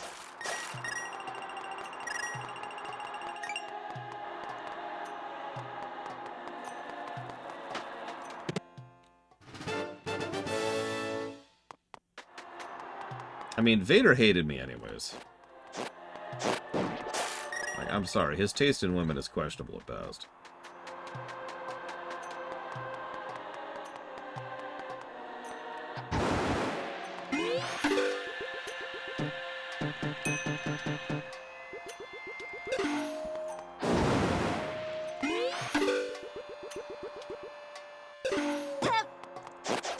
You knew. You jackass. You knew.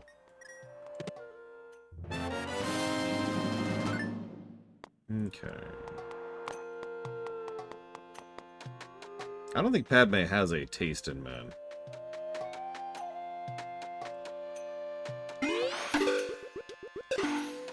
Although, ironically, we did have to have a discussion about that very recently when it comes to the rewrite, because well, it was brought up. Like, logically speaking, there is no good reason for those two characters in canon to connect with each other. Personally, friendly, or romantically. It's pretty much just like the writer was like, here, now kiss, and was just shoving two dolls together.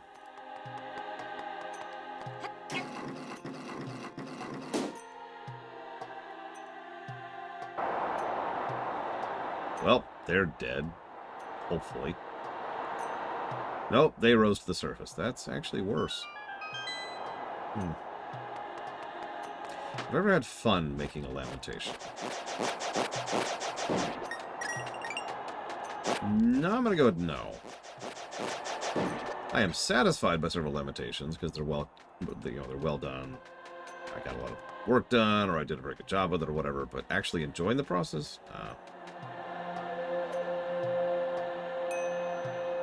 oh man. Yeah, that lady, she had issues. She had so many issues.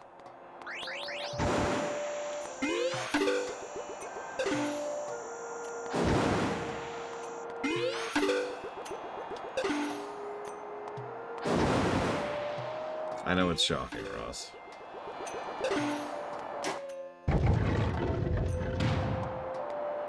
But despite rumors to the contrary, I'm not actually a sadist. That would be Mr. Red. Yeah, sorry, for those of you who don't know where, there's this one comic. It's actually a short series, I'm pretty sure. About this one lady who was a creepy stalker girl obsessed with Darth Vader. And at one point actually approached him. Like, to, you know, be romantic with him is the only way I can think to explain that. That didn't go over well for her.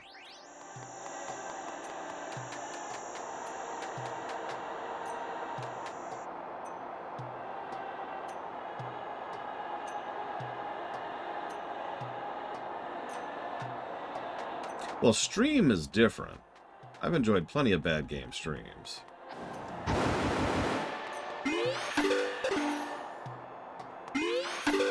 I mean, the obvious answer is Secret of the Stars. But there's been a few examples. Titan's Mitt. Oh, frickin' time. My god.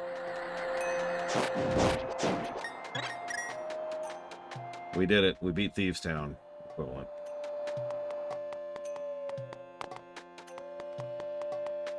God dang it. Yeah, I'm glad you guys enjoy Lamentations. That is sort of the point. Yes, that was the series where Vader fought with a kaiju. And tried to beat Palpatine like 3 separate times, and each time he got his butt kicked. That was such a dumb comic series overall. Like, there was some cool stuff there, but wow! I don't even remember the number, but like, Vader tried to usurp Palpatine like 5 times in between Empire and Return. And it's just... What?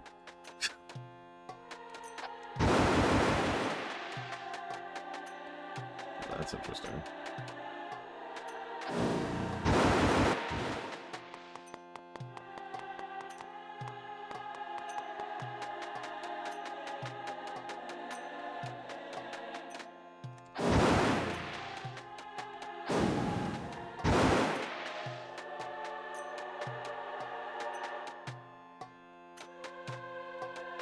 Alright.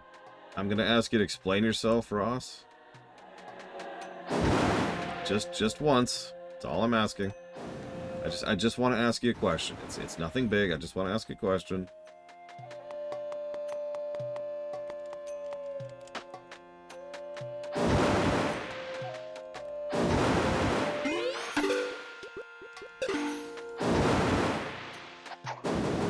It's an episode of Deep Space Nine, you're on.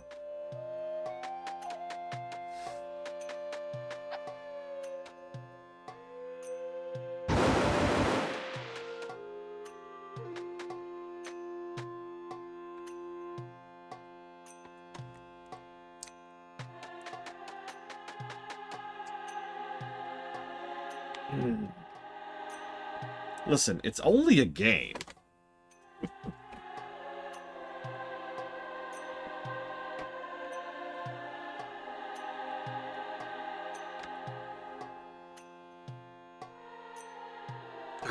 Okay.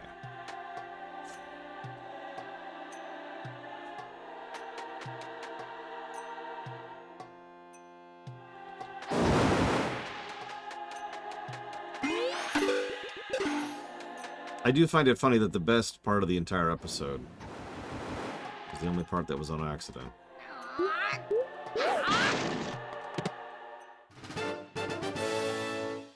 Or I guess you'd say it wasn't in the original script.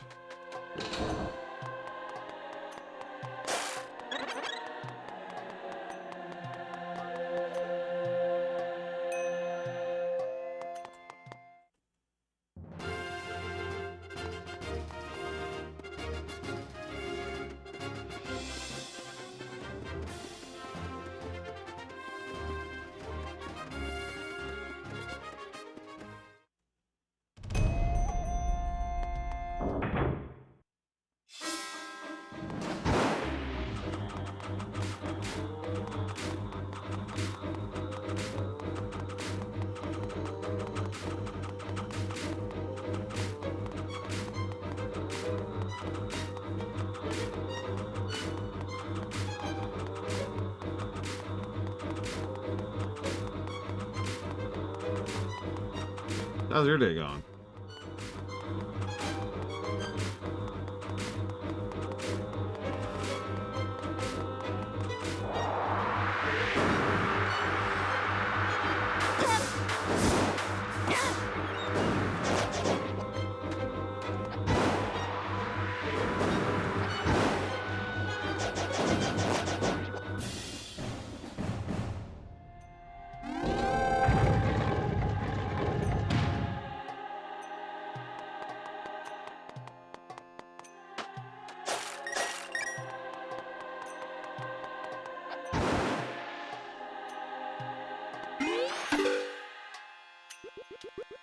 I mean, isn't that how organics work, Raven King? I don't see any issues here, personally.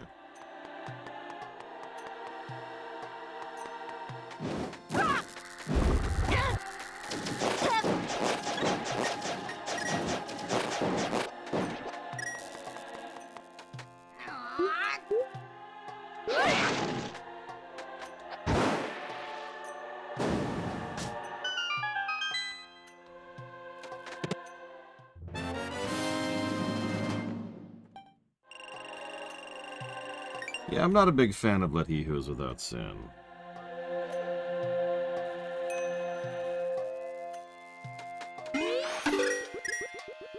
Or, Prophet and Lace. While we're on the subject.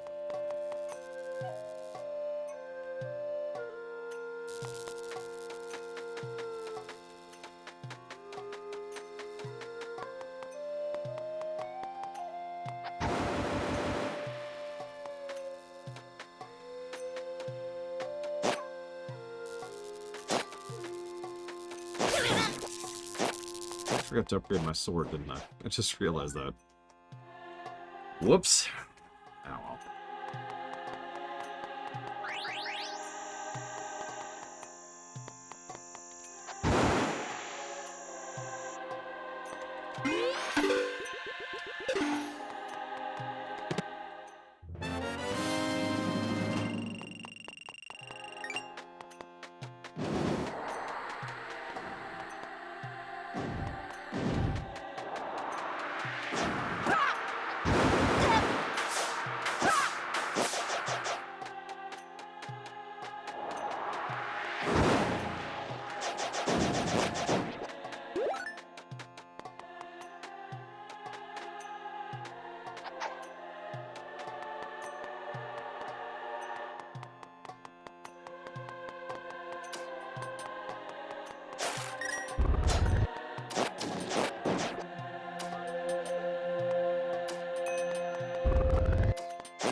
The former, Ross.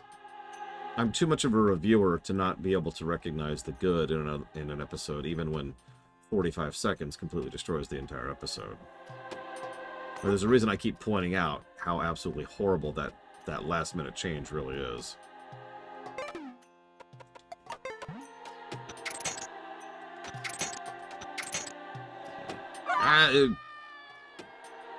Deliberate.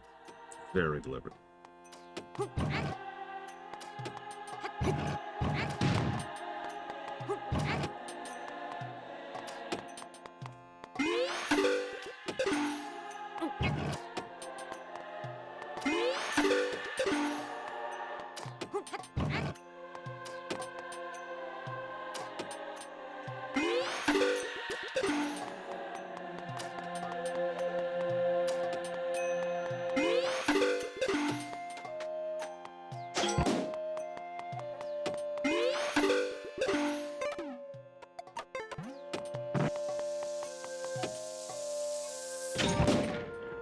This is going to sound like a stupid question, but can you define the first Battlestar Galactica episode for me? Because I don't remember which one is actually the first.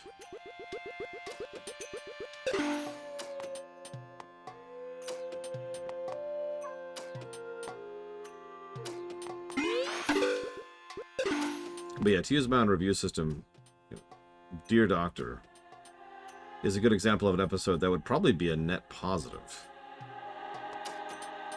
As absolutely bizarre as that sounds. Because it's a good episode up until the moment, up until the 40-second rewrite.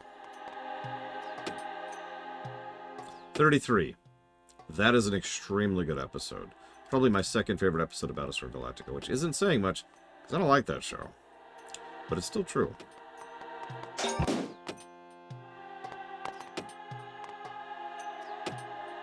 Yeah, no. Okay, that didn't even occur to me, I'm not going to lie to you. I didn't think the thing would actually have any impact there. Well, that means... Oh, by the way, my other favorite Battlestar Galactica episode would be Water.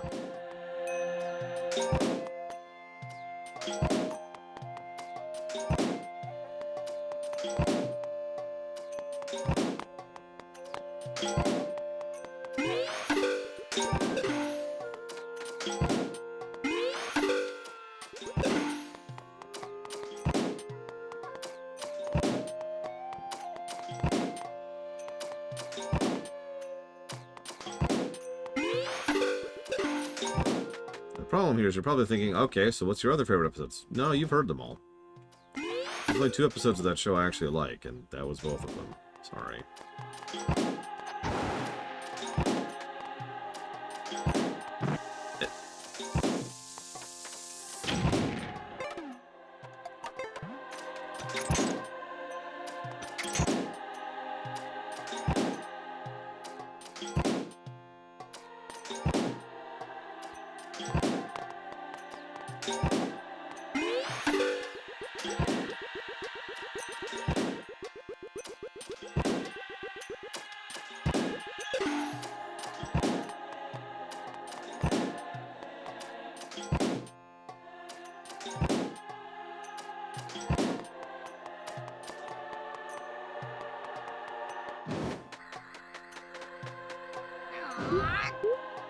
Oh no, Battlestar Galactica is a great show.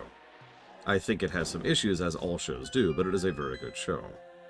It is in fact the first show I ever used the term coffee to describe.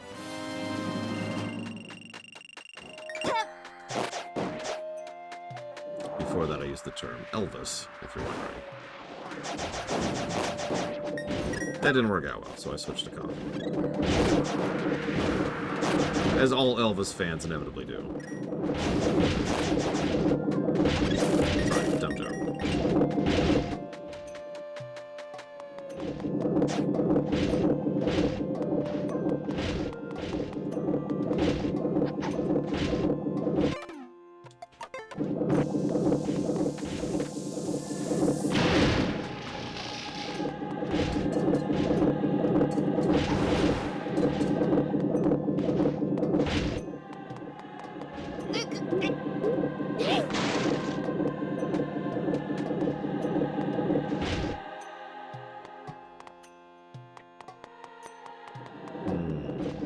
Best sci-fi show ever made.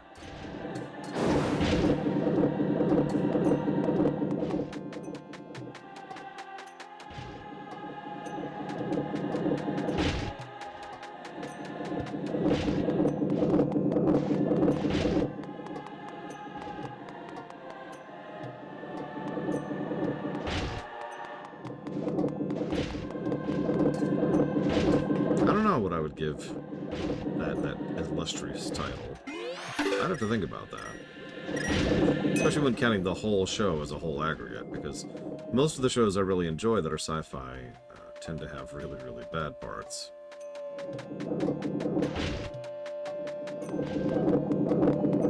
Space Above and Beyond, Star Trek The Next Generation, Star Trek Deep Space Nine, Futurama, Farscape, Babylon 5. You get it.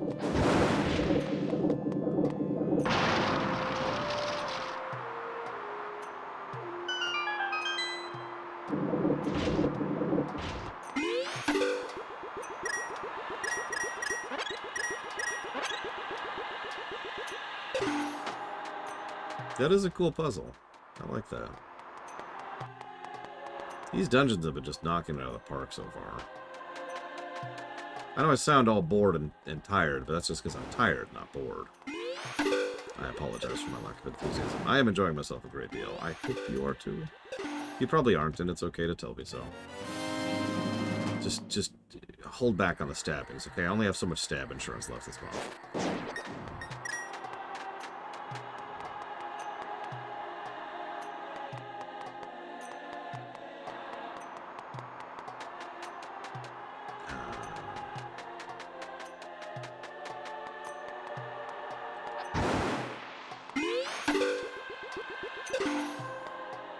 Yeah, at some point I need to sit down and really collate my thoughts on the visual storytelling.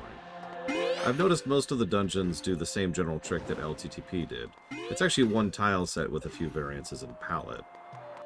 Still good, but not as good as it could be. And that determines how many pauses we get that.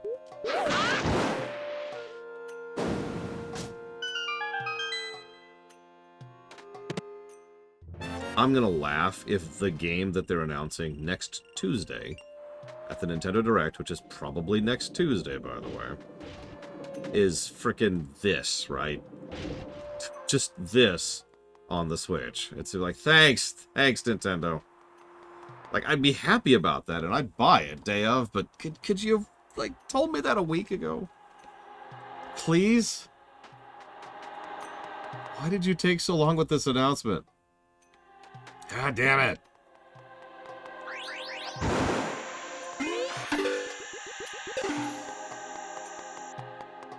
Oh, sorry, I haven't really talked about this yet. You know what the major theme of this dungeon is? You're probably going to say sand. No, actually. First of all, sand isn't really a theme. But second of all, it's height. The big theme of this dungeon is height. Oh no, it's going to hit me with the laser, but then I put it up, and now it goes up, and it actually hits things on the upper layer. It's kind of the same theme as the first dungeon we covered, Tower of Hera. But it's still very, very well done, especially since in this case, most of the height is in your control. As opposed to the Tower of Hera, it was mostly about navigating that height. It's a cool theme, and they play with it quite a bit.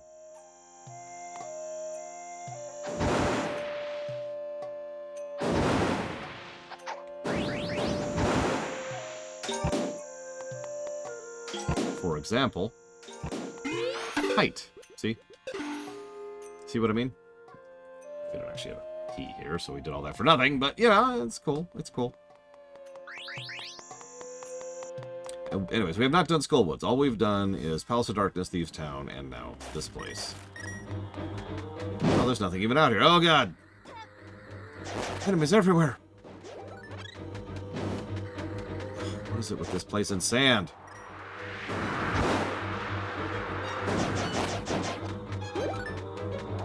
Anyway, sorry, you asked if there's an official release date. No, but there was a trailer that leaked and was immediately deleted talking about an announcement for a new Among Us, I believe, game that's coming out on the Switch, and it's getting announced next Tuesday. Now, that was deleted immediately, but yeah, we're probably getting a new Nintendo Direct next Tuesday. Hi, Mr. Nuclear. Hope your day is going well. Honestly, I could make a pretty strong argument this is another triple positive dungeon. This is a very good dungeon. It even handles backtracking well with the sand layers. Again, that height motif. As you change the level of sand in a specific room, it changes the height you have access to. It also usually makes going back through it much, much quicker and easier.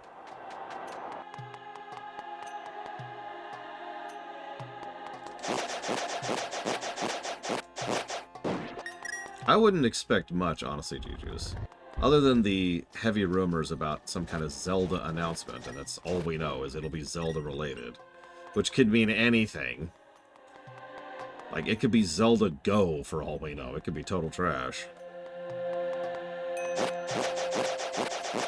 Believe it or not, Mr. Nuclear, counting the one you just made, only 2.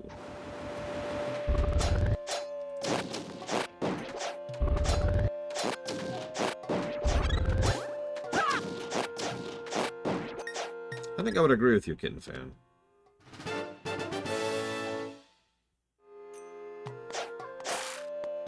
No, Rain 36. There's no official excuse that I'm aware of.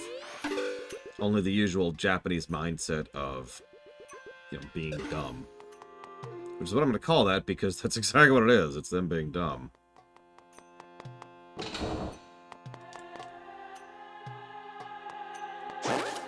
Actually, I didn't show this off properly, and I apologize for that, but there's actually mid-mission checkpoints in Thieves Town as well. Different jail cells that she'll go to.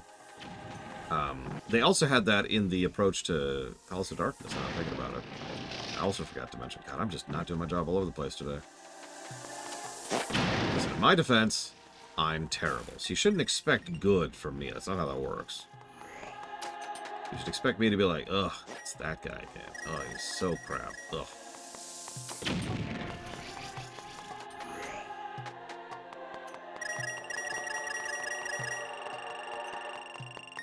Well, we can buy another item now, so that's nice.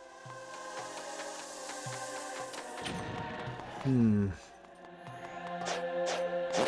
you know how crap I am. I actually just misspoke, because what I actually meant to say was the jail cells move on the approach to Palace of Darkness, and there's checkpointing in the fact that you don't have to redo entire sections of rooms when you're escorting the lady. That's what I meant to say.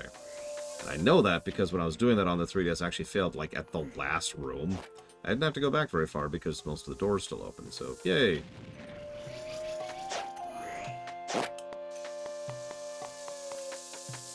Point being, it's not quite mid-mission checkpoints, but it's pretty close.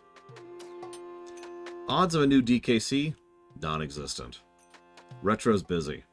They're working on Prime 4. Odds of a new Star Fox? When did Pikmin 4 come out? Because that's the team. That's the team that works at that.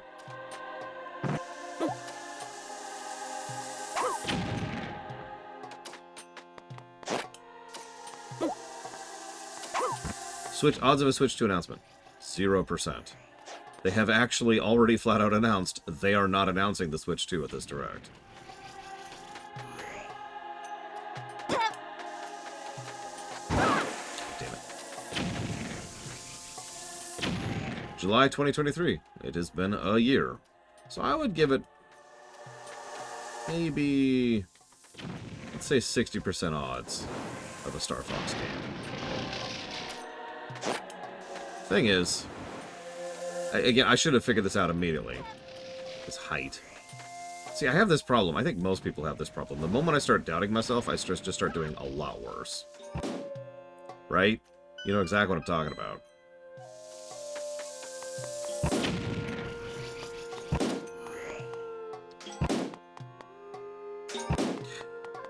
But just with the height motif alone, I should have figured that out immediately.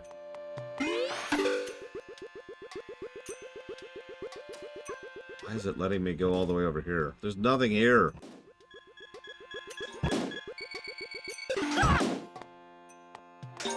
Anyways. Sorry, so, words. Odds of an F-Zero announcement. Honestly, the odds of an F-Zero announcement have not changed since, like, the Wii came out. You know? So the exact same odds they've been the entire time. Honestly, F-Zero 99 was kind of a shocker. I was not expecting that. Of course, I imagine most people weren't. Did I get the item of this dungeon? What was the item of this dungeon? The mitts, right? Yeah, okay. Just tracking myself here.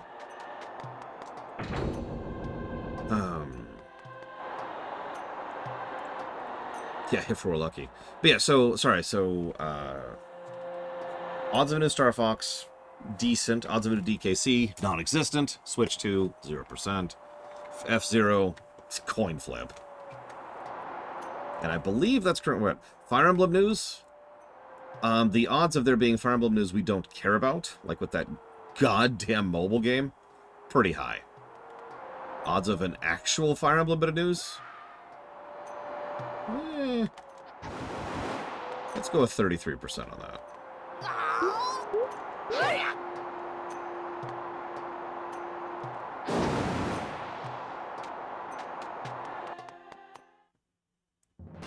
Yeah, Engage is pretty recent. So the only way they'd be ready for anything is if they did the two dev team system. And to be totally honest with you, I don't know if that's actually how they operate with their Fire Emblem teams.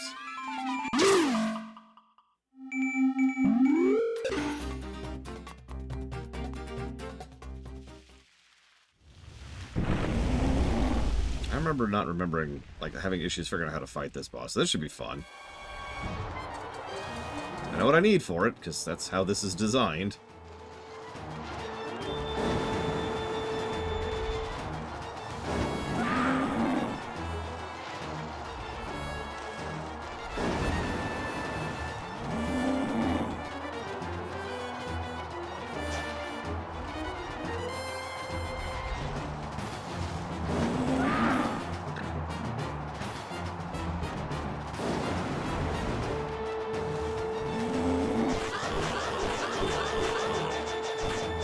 As usual, I have not upgraded my thing. I really do need to upgrade my thing at some point.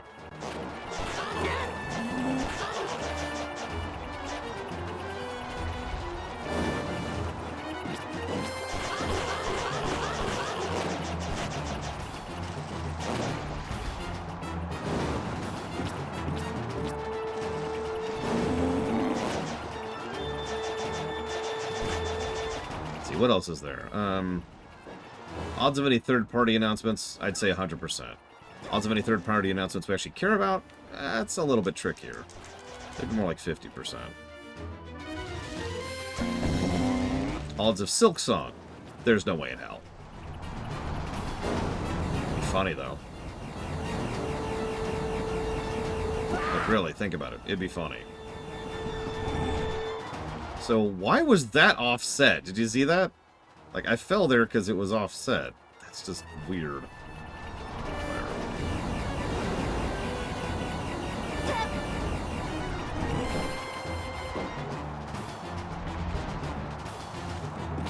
Wait, what? Tree Whisper? I'm sorry, you threw me so hard there that I actually just fell into the pit. What are you referencing?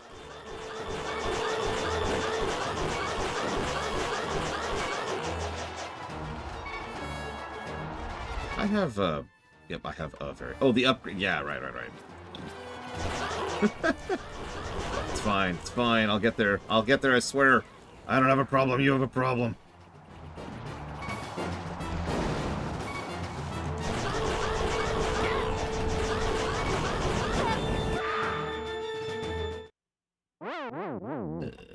Odds of a 2D Metroid?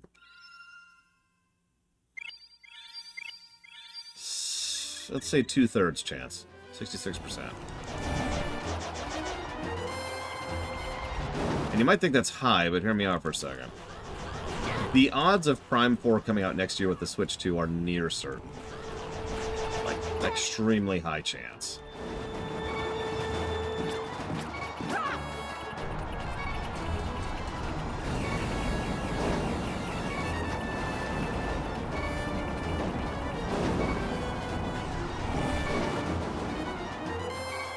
How long ago was Dread?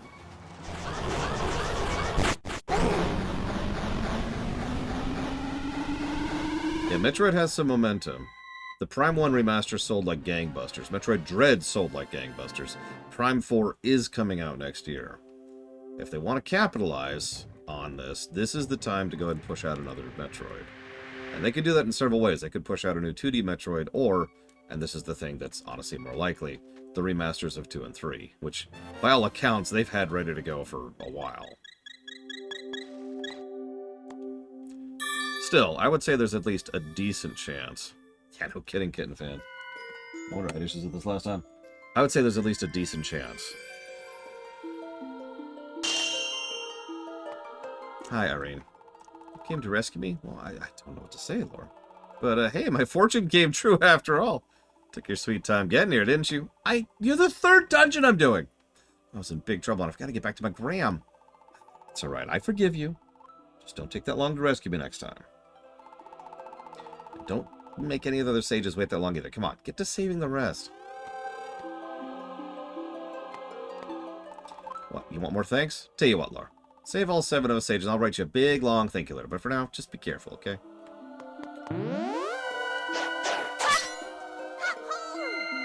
You have no idea, Ross. Like, I know I don't make exceptions for the schedule generally, but if they did a proper remake of Super Metroid, everything else is waiting.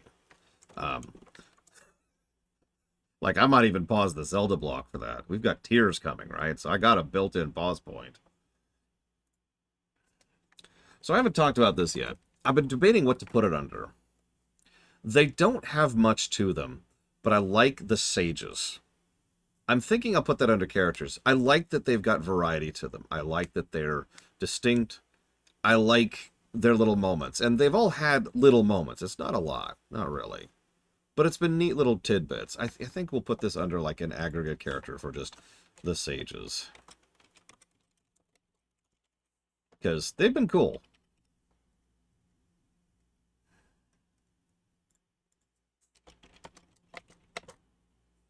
And let's give some positives for the dungeon we just did, because that was awesome. Yeah, exactly. We met all of these people before they became sages. And then we get a little bit of a follow-through on them. Like I said, it's not much, but what is there is good. Desert Palace. That was a very good dungeon.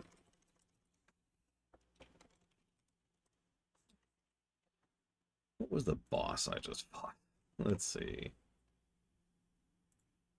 What is your name?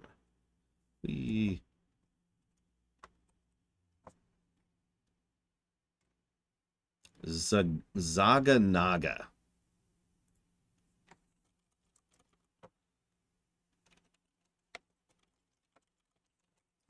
Okay.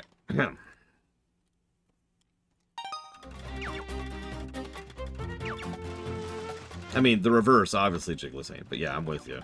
Yes, yes, I'll take a break. Yes, I'll take a break. Yes. Yes, I will take a break. Yes, Gum Gum, I will take a break. Gum Gum, yes! Yes, I swear! Yes! Okay, okay. Okay, so.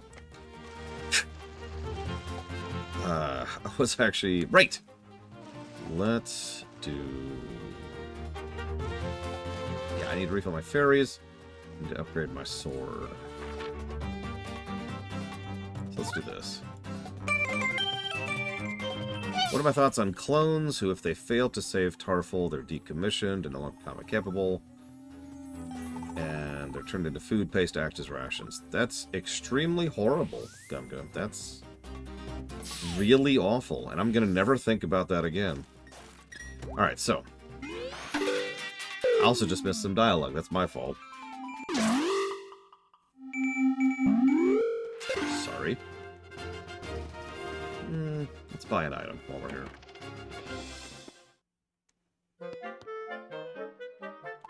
A warm welcome. Go to hell, Ravio. Or die. Like, I'm cool with either, really. We haven't needed the boomerang yet.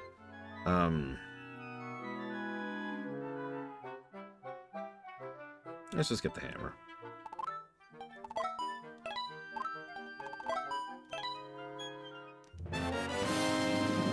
Let's just lock that in.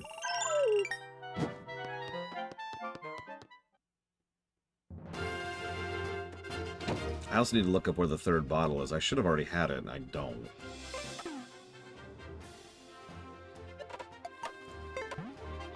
Or I guess the fourth bottle? I don't know. The point is, there's a bottle I'm missing.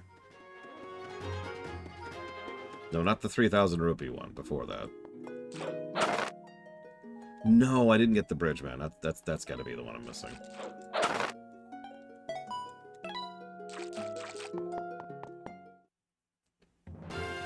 I even remember heading over there and I got distracted by something. Like a doofus.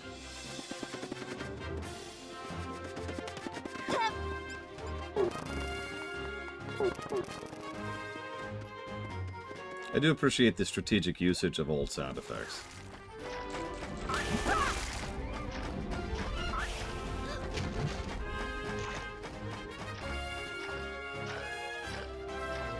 I wonder if mock fins even exist in this version of the game.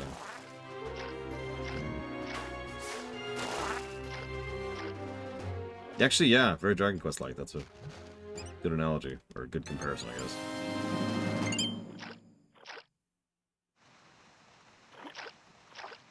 Oh my god. blade to them. It gives. I was playing with the birds. I like birds. The joyful way they fly around always lifts my spirit. I'd love to fly, just once. You need something? No.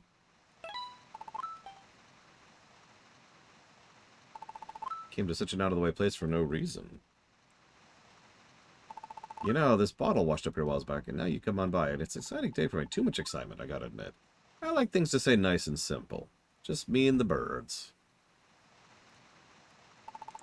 Do me a favor, take this bottle with you. It'll do my nerves some good. You got it. I still have not seen it. No, Euro.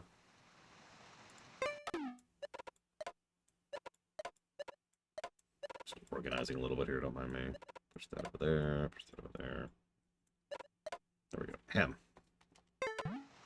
Okay, bottle get.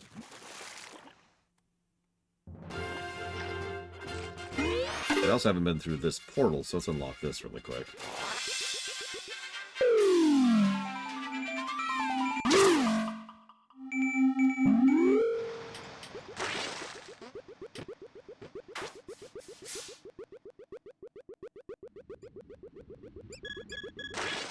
No. Ugh. Hey. Welcome back to Lowroll. Not far from here is a maze built to contain the power of fire. You must find a way to control the flames. I also sense a strong presence in this vicinity, and no doubt it's a sage. Go now. Only you can help. I mean, you say that.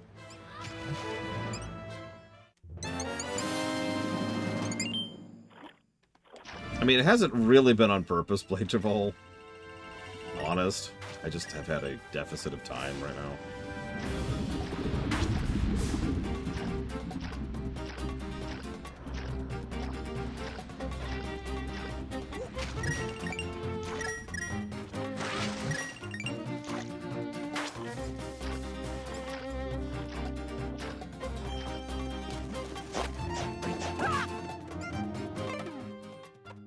You know what I like? Yelling turtle. Aw, I can't kill the turtle? Damn it. Okay, whatever. There, be free. Thanks, that was just horrifying. I couldn't roll back over. Hope my mom isn't too worried about me. I wouldn't worry about it. Mothers don't worry about lost children.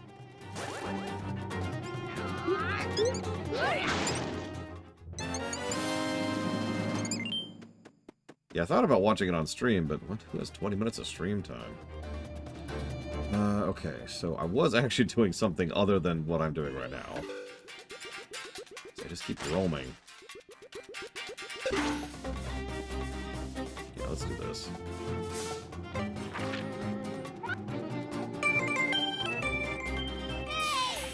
Isn't your sword that legendary master sword or something? I've heard it shoots out a beam when you're at full health. Sounds more like a wand to me. Luck. Oh, more followers. Ouch, I bit my tongue again. I'm the guru's housekeeper. If the guru says this is part of the job, who am I to complain? You're a tight-lipped sorta. Well, you don't have any business here. Scram. I'm tending to business. I can't see a thing in this mask. So what sort of monster are you supposed to be? You're not that thief girl, are you? I heard you're supposed to be locked up inside a cell somewhere. What a mask you got there. Being a monster is so calming, you know. Don't you think? Well, don't you? The only way to get saved is to become a monster. Come on, get saved! Part of the ship, part of the crew.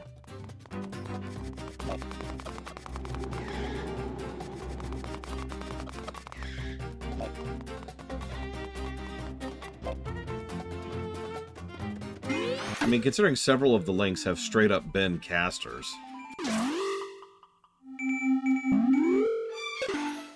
Please don't give me a heart. Damn you. God damn you, woman.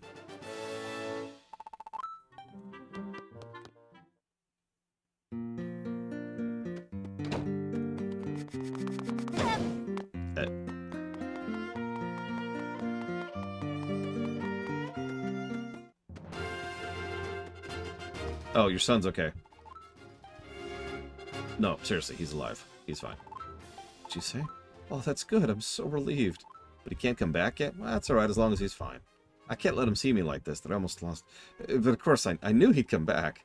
I'll make his favorite dessert. I'll have something so yummy waiting for him, he'll know everything's okay.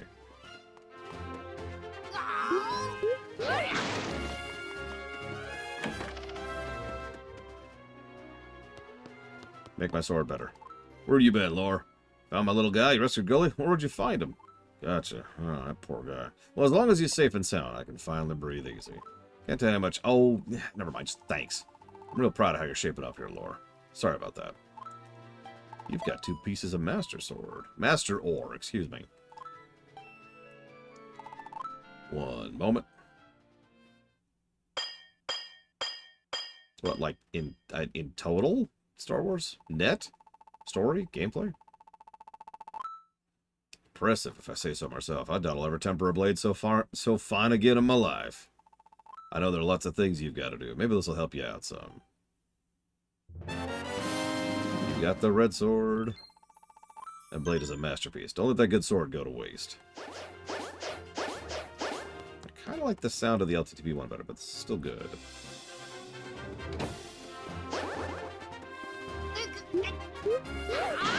Now we just need to get the butter sword.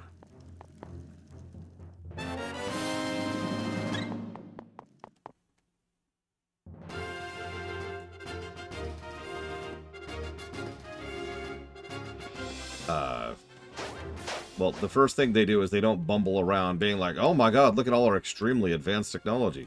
Whoa! Check it out, I can teleport. Because, you know, they have a brain. Just because I'm not a fan of the Prime Directive doesn't mean I want to have them walk around and, you know, pretend they're the British Empire. Okay, sword upgraded, fairies get. Bottle. Where is my bottle? Where are you, bottle?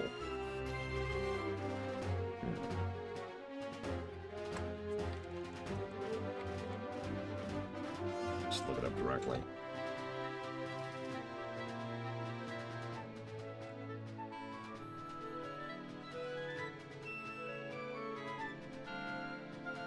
I did get it, you're right. And the other one is lots and lots of rupees. Right. And that's going to wait until I bottle my stuff. Listen, Ross, we found a species, okay? Now, they're hunter-gatherer society, and they're all about to be completely extinguished. What do you do?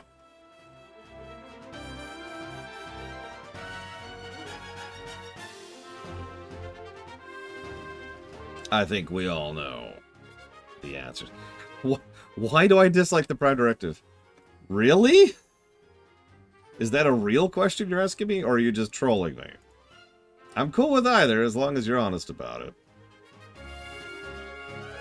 Like, I have spent so many decades at this point in my life talking about how awful the Prime Directive is that I feel bored talking about it sometimes. In fact, the only reason it's even recent on my mind at all is because of the Trek lore run. And lo and behold, without any input from me, the Trek lore runnee hates the Prime Directive. Go figure. Okay, so what is the Prime Directive? The Prime Directive is having someone come downstairs. That's what the Prime Directive is. What's up? They're doing grilled cheese.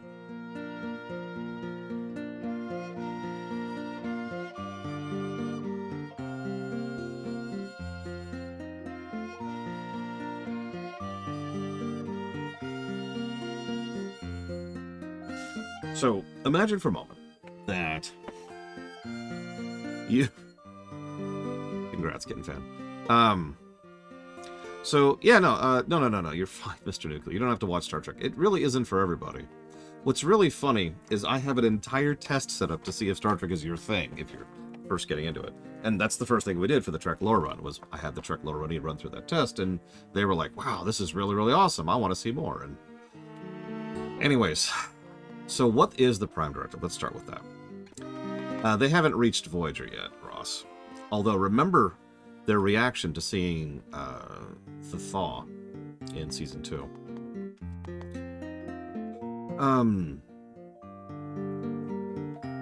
I have the Titan bit. That's what I was doing. Oh, Mr. Nuclear. Gotcha. Sorry, I didn't even see that. Um, so the Prime Directive is supposed to be a policy of non-interference. From a real-life perspective, it is a direct reaction to the fact that there was something called... I can't think of it. It was an anti-communist thing back in the day.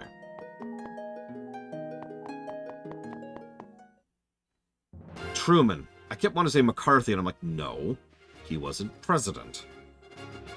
The Truman Doctrine, which was a policy of interference. So the Prime Directive, all the writers who were writing that kind of grew up and were living with that, and so as part of a political standard, they decided to go ahead and make a stance on their political views and came up with something called the Prime Directive. Prime Directives is the Prime Directive of non-interference. It's we encounter another species or race which does not have, spaceships and ray guns, and we leave them alone. Now, that's the basics of it. But if you're paying attention to anything, you've already noticed that that's a very, very vague definition that doesn't really have a lot to do with specifics or how to deal with certain circumstances. So, for example, sometimes there would be a Prime Directive episode, and they would say, well, oh my god, they're all going to die if we don't interfere. And so the response to that was, yeah, no, we now have to interfere to save these people's lives.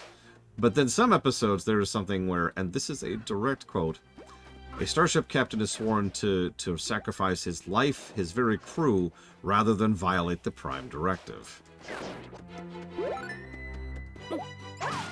So it kind of became a bit of a dogma thing. Especially problematic in the wake of a lot of late TOS and early TNG stuff, which is functionally the same story because of the writers and creators behind it. They very much wanted to push the Prime Directive as the Prime Directive. Now, I know that sounds like a strange statement, but what I mean by that is originally it wasn't the defining document of the entire Federation. Originally, it was just a rule. The Prime Directive of Non-Interference, aka the first Directive of Non-Interference. It was just a fancy way of saying Rule 1. That's all they were saying. I can hear it. Where are you? There you are.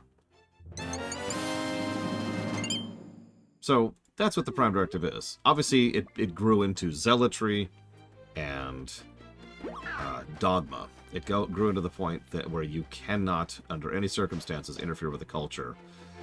And naturally, like all legal matters, that then has to define, well, what is a pre-warp culture? Sorry, I already gave that away. What is a culture we shouldn't interfere with? So they decided any species that has figured out warp drive is okay. They're allowed. Any species that hasn't, screw them. To use a real-life example, even though we have access to spaceflight and interstellar communication and a great deal of knowledge about our surrounding area and our solar system and even the entire Oort cloud, we as real-life humans would not qualify for this, and if something was going to wipe us out, they would just sit there and watch.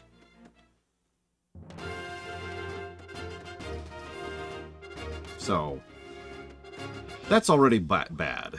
Bad, dumb, and terrible. But then, hang on, it gets even worse.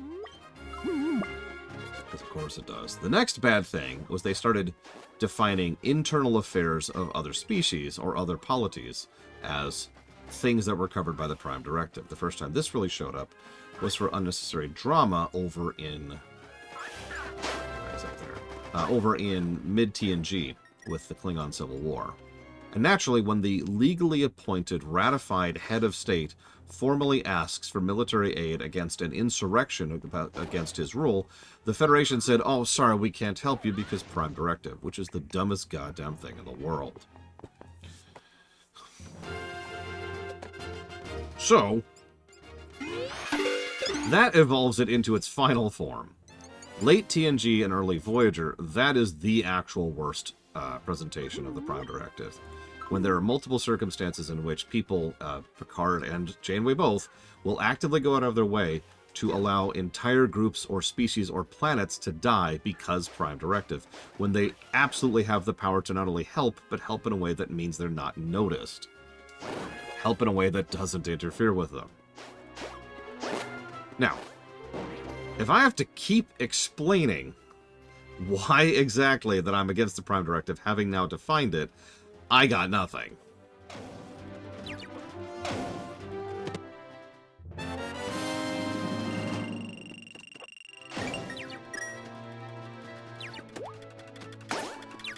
Oh my god, yes, I'll stop playing the game. I need to anyways, it's almost dinner. Now, having said all that, I've seen a bit of Orville. Having said all that, the best way I could give my own opinion on the Prime Directive is it should probably be the beginning of the sentence and not the end.